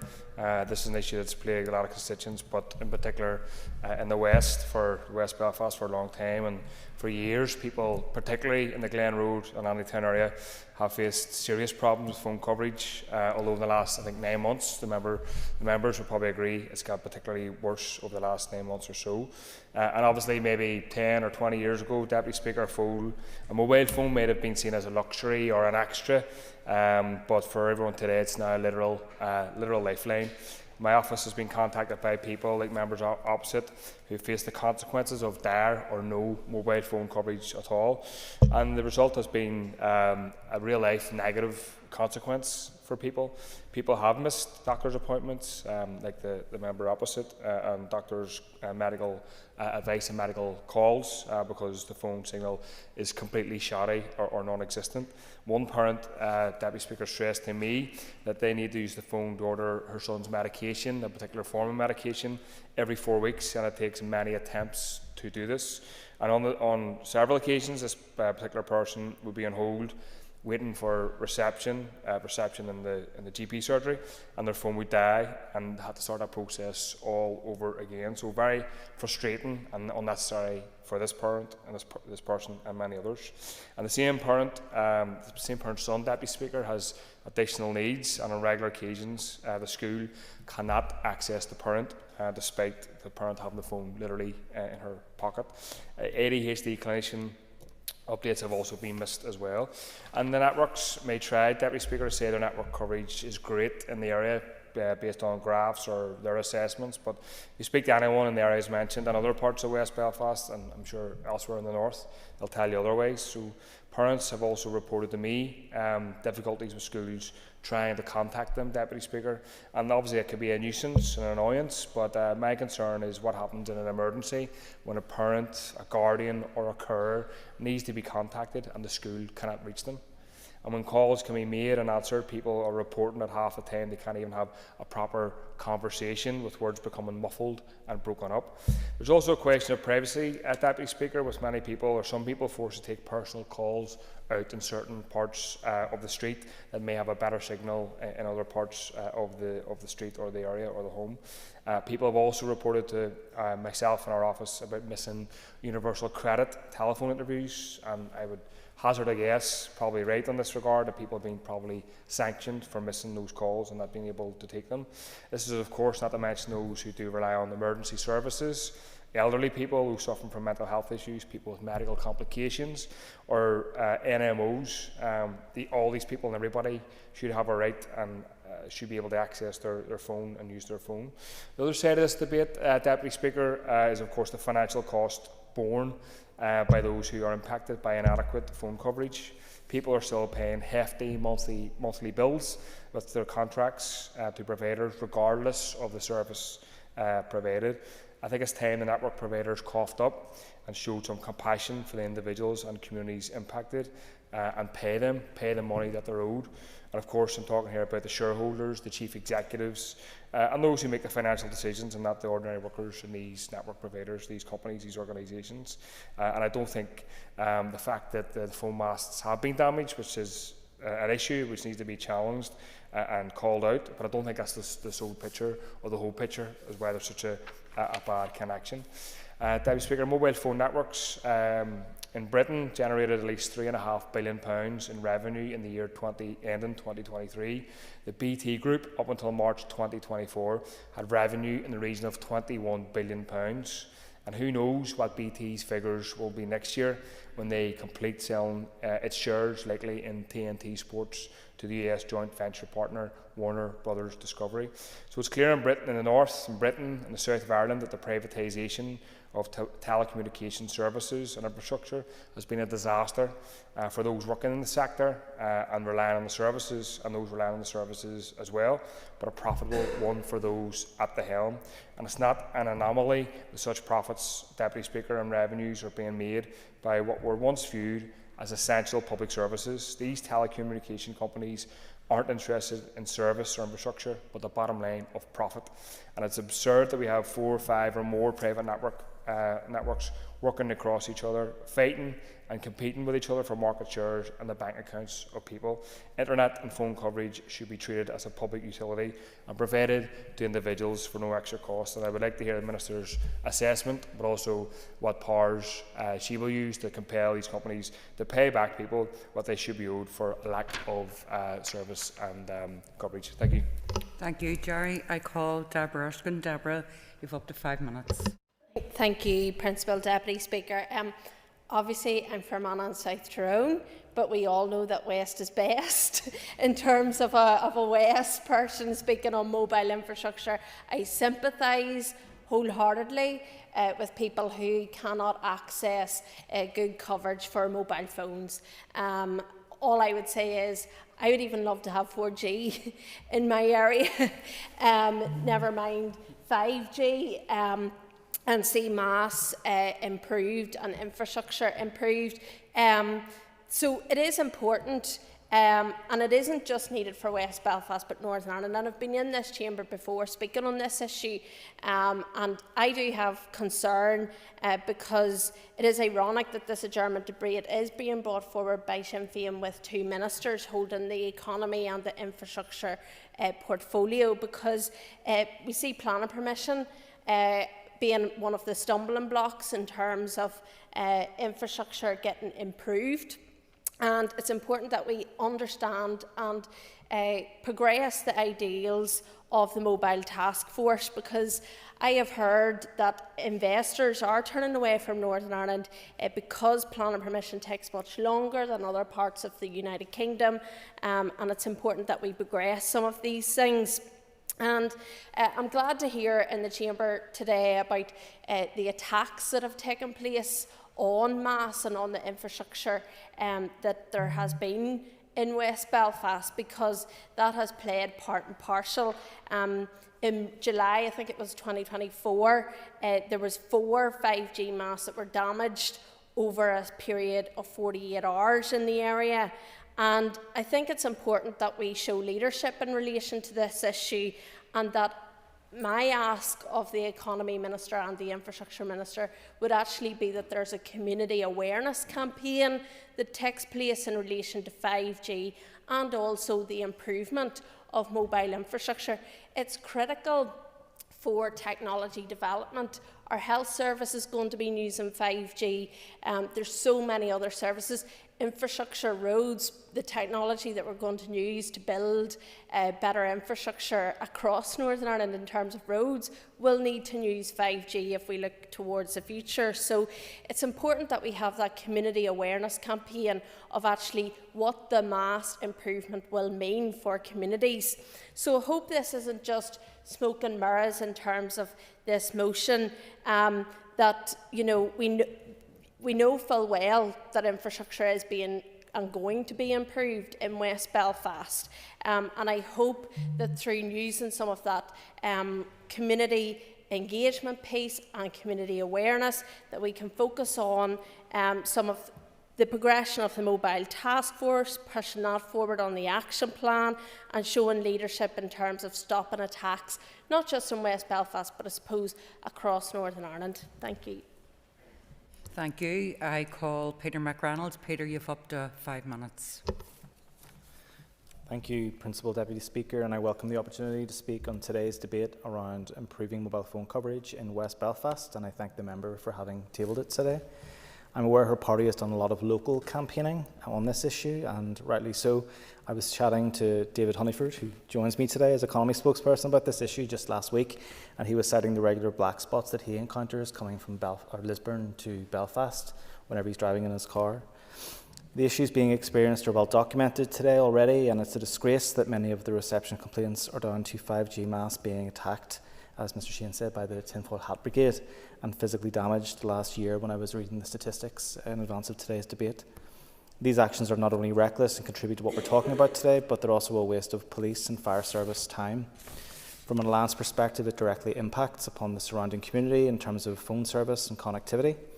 People and businesses are struggling to connect to telephone and internet services, which can continue for months at a time, but it's only a matter of time before somebody also gets seriously hurt.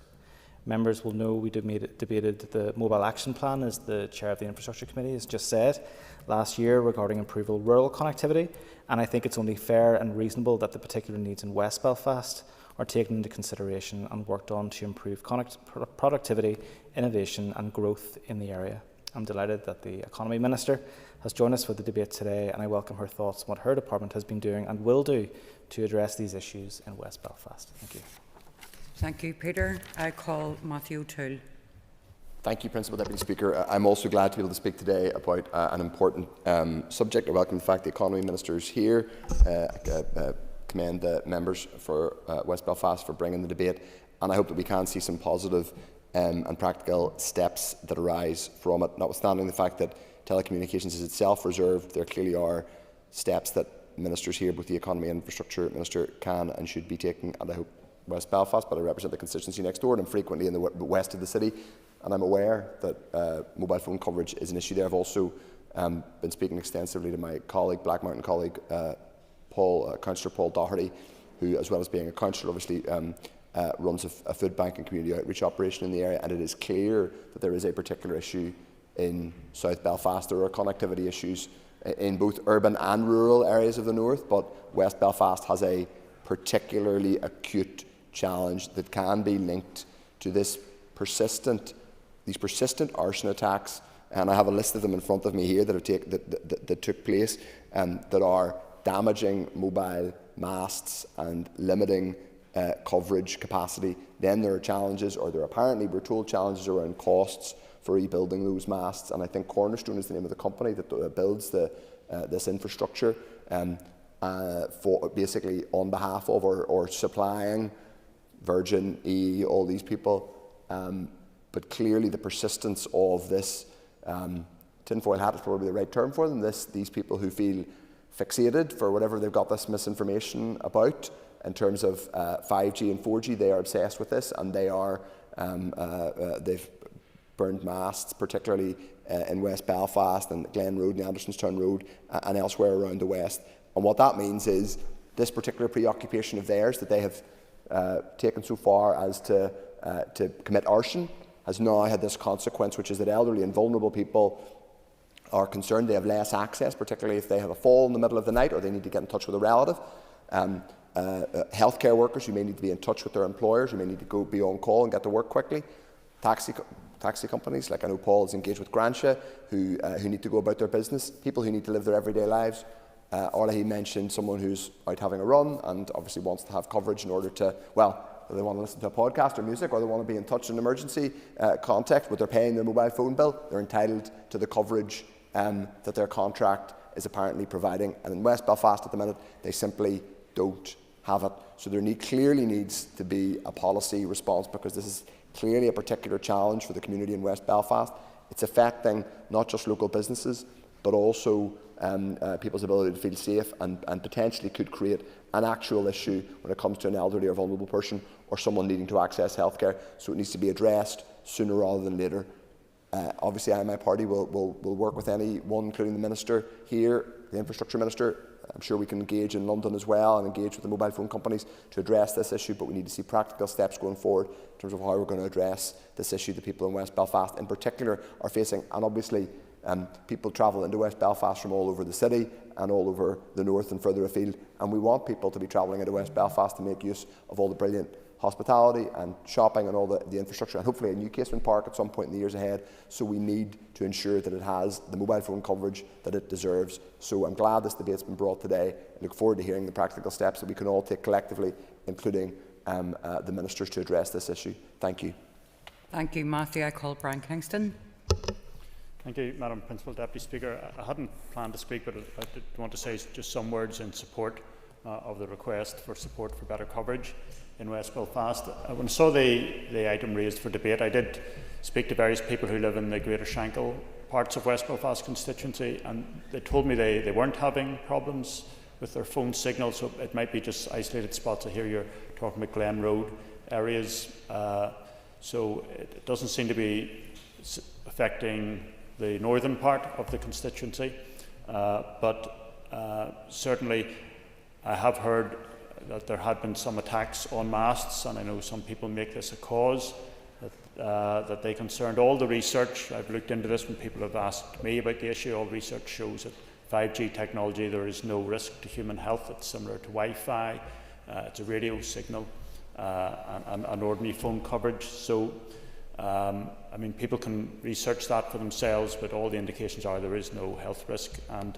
attacks on masks are just criminal activity that should be condemned, should be reported to the police. People responsible should be prosecuted, and I support any calls for information to be brought forward that those responsible. And this is the real-life consequence, that people then don't have good signals. And as phone technology advances, the phones need a stronger signal. I receive more complaints of people objecting just to aesthetics of masts going up, and that's been happening recently in North Belfast, some additional ones, and I understand nobody wants that eyesore close to them, but they get planning approval. They seem to go through council without being brought to the committee because they were told they satisfy the planning criteria. But as with most things, people don't want it beside them, but they would complain if the signal strength wasn't there, if the coverage wasn't there for them. So it is an essential for modern life that needs to be had, and obviously masts should be located as sympathetically as possible in terms of not being disruptive to people's views or right beside their houses, but they need to go somewhere.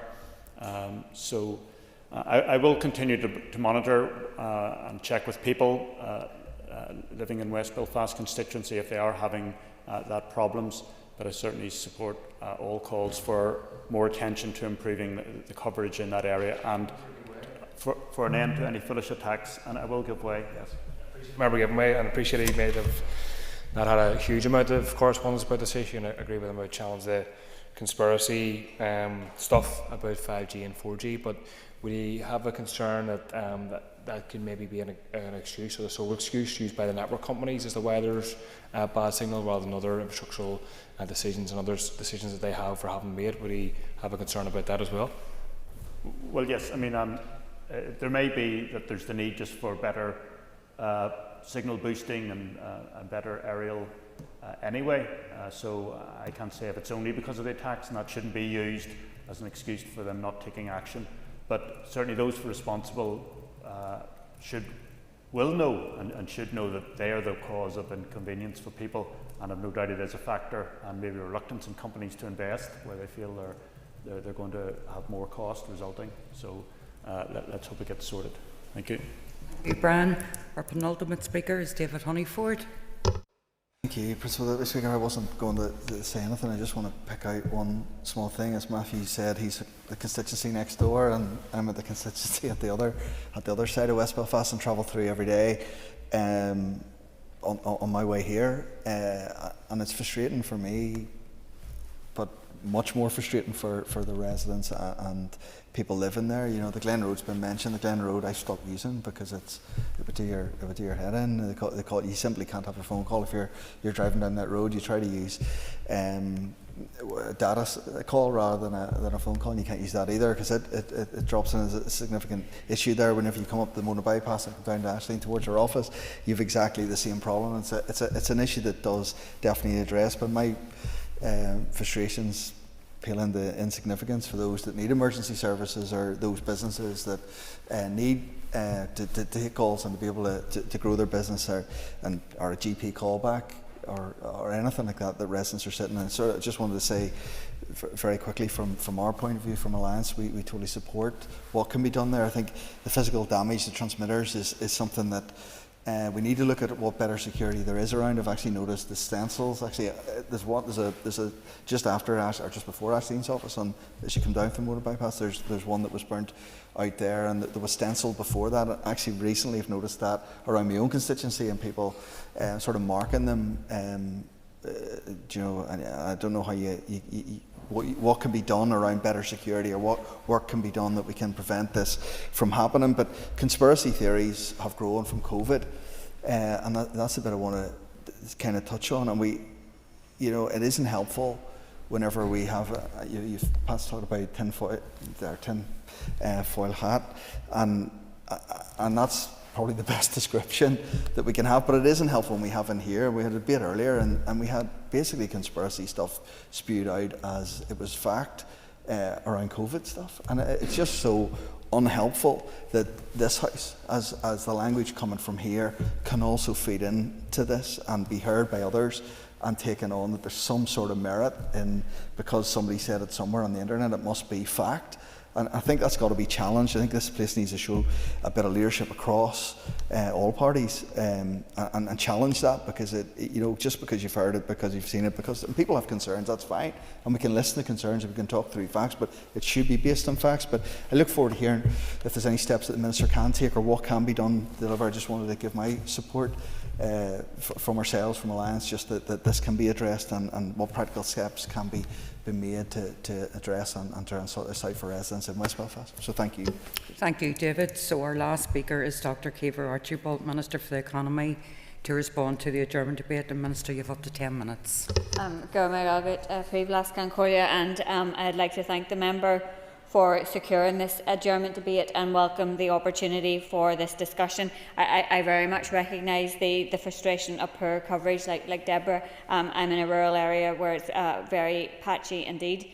I also recognise the reliance that many people have on their mobile phones. Many people, including myself, don't have a landline anymore, and there is not just an expectation but also a need for good quality coverage. And I think the examples that have been given by members here today that highlight the reliance that people have, but also the impact of not having that decent coverage.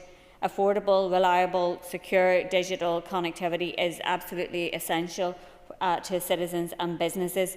The availability and the exchange of information that is afforded by telecommunications ensures citizens and businesses are connected within communities and with the wider world, and it is essential for our everyday lives and long-term prosperity, as members have mentioned. Modern society just simply demands reliable and fast communication networks to drive economic activity, to allow citizens to keep in touch, to stay safe, to access public services and participate in modern society. Ofcom, the telecoms regulator, publishes mobile coverage measurements in its Connected Nations report. Coverage here is reported as one of the best in these islands, so it's really concerning to hear these issues in West Belfast. Ofcom relayed high and very high levels of confidence for outside premises 5G coverage here. It also reports that overall 4G geographic coverage is widely available.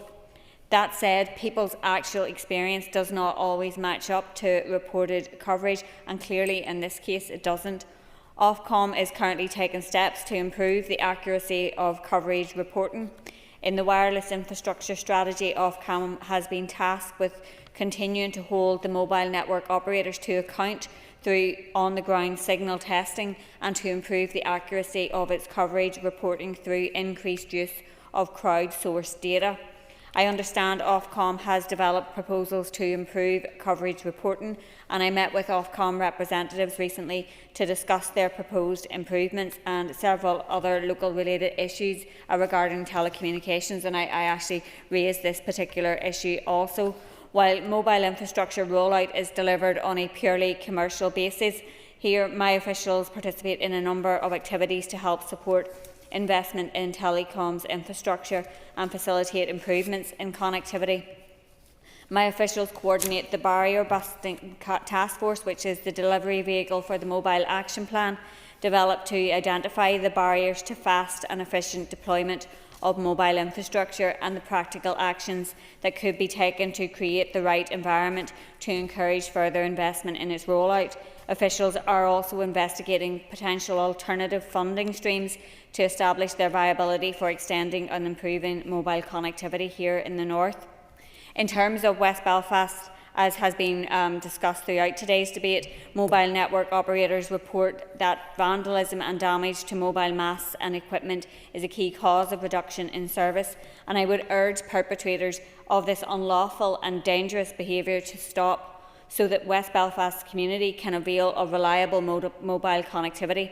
It's quite simply unacceptable to endanger life and property by wanton acts of vandalism and arson. Communities should not be subjected to the risks and consequences experienced when essential equipment is damaged. Any damage to mobile infrastructure is costly to repair or replace and has the potential to inhibit operators' ability to invest in improvements.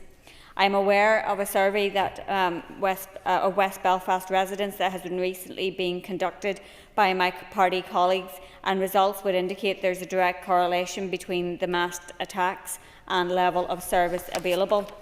The emergency services have used valuable resources to tend these attacks, and I understand that residents, local businesses, leisure facilities, on-call nurses and taxi companies in particular have all been impacted. It's completely unacceptable, and I share the frustration of the West Belfast community who have been severely inconvenienced. Digital connectivity is an enabler for many of the Executive's economic priorities, and it is essential that we should be able to realise the same benefits here for mobile that we have done for our excellent fixed line connectivity. I am happy to engage with my officials who will continue to work along with all relevant stakeholders to ensure that residents and businesses can avail of world-class connectivity, and I'm sure that my officials would be happy to engage with local elected representatives. I recognise the issues that have been raised, including by Aisling, in relation to these issues predating some of those attacks as well, and it's important that we do understand all of the challenges that are being faced in relation to these issues. And I am, of course, happy to engage with my counterparts in the British Government to highlight this issue and the frustration of the local community. And I think we can all continue to work together, and I am more than willing to work with my executive colleagues to overcome some of the challenges that we are facing in terms of the rollout of the type of high-class mobile infrastructure that we need to see. Thank you. So the question is that the Assembly is adjourned. The Assembly is adjourned. Thank you.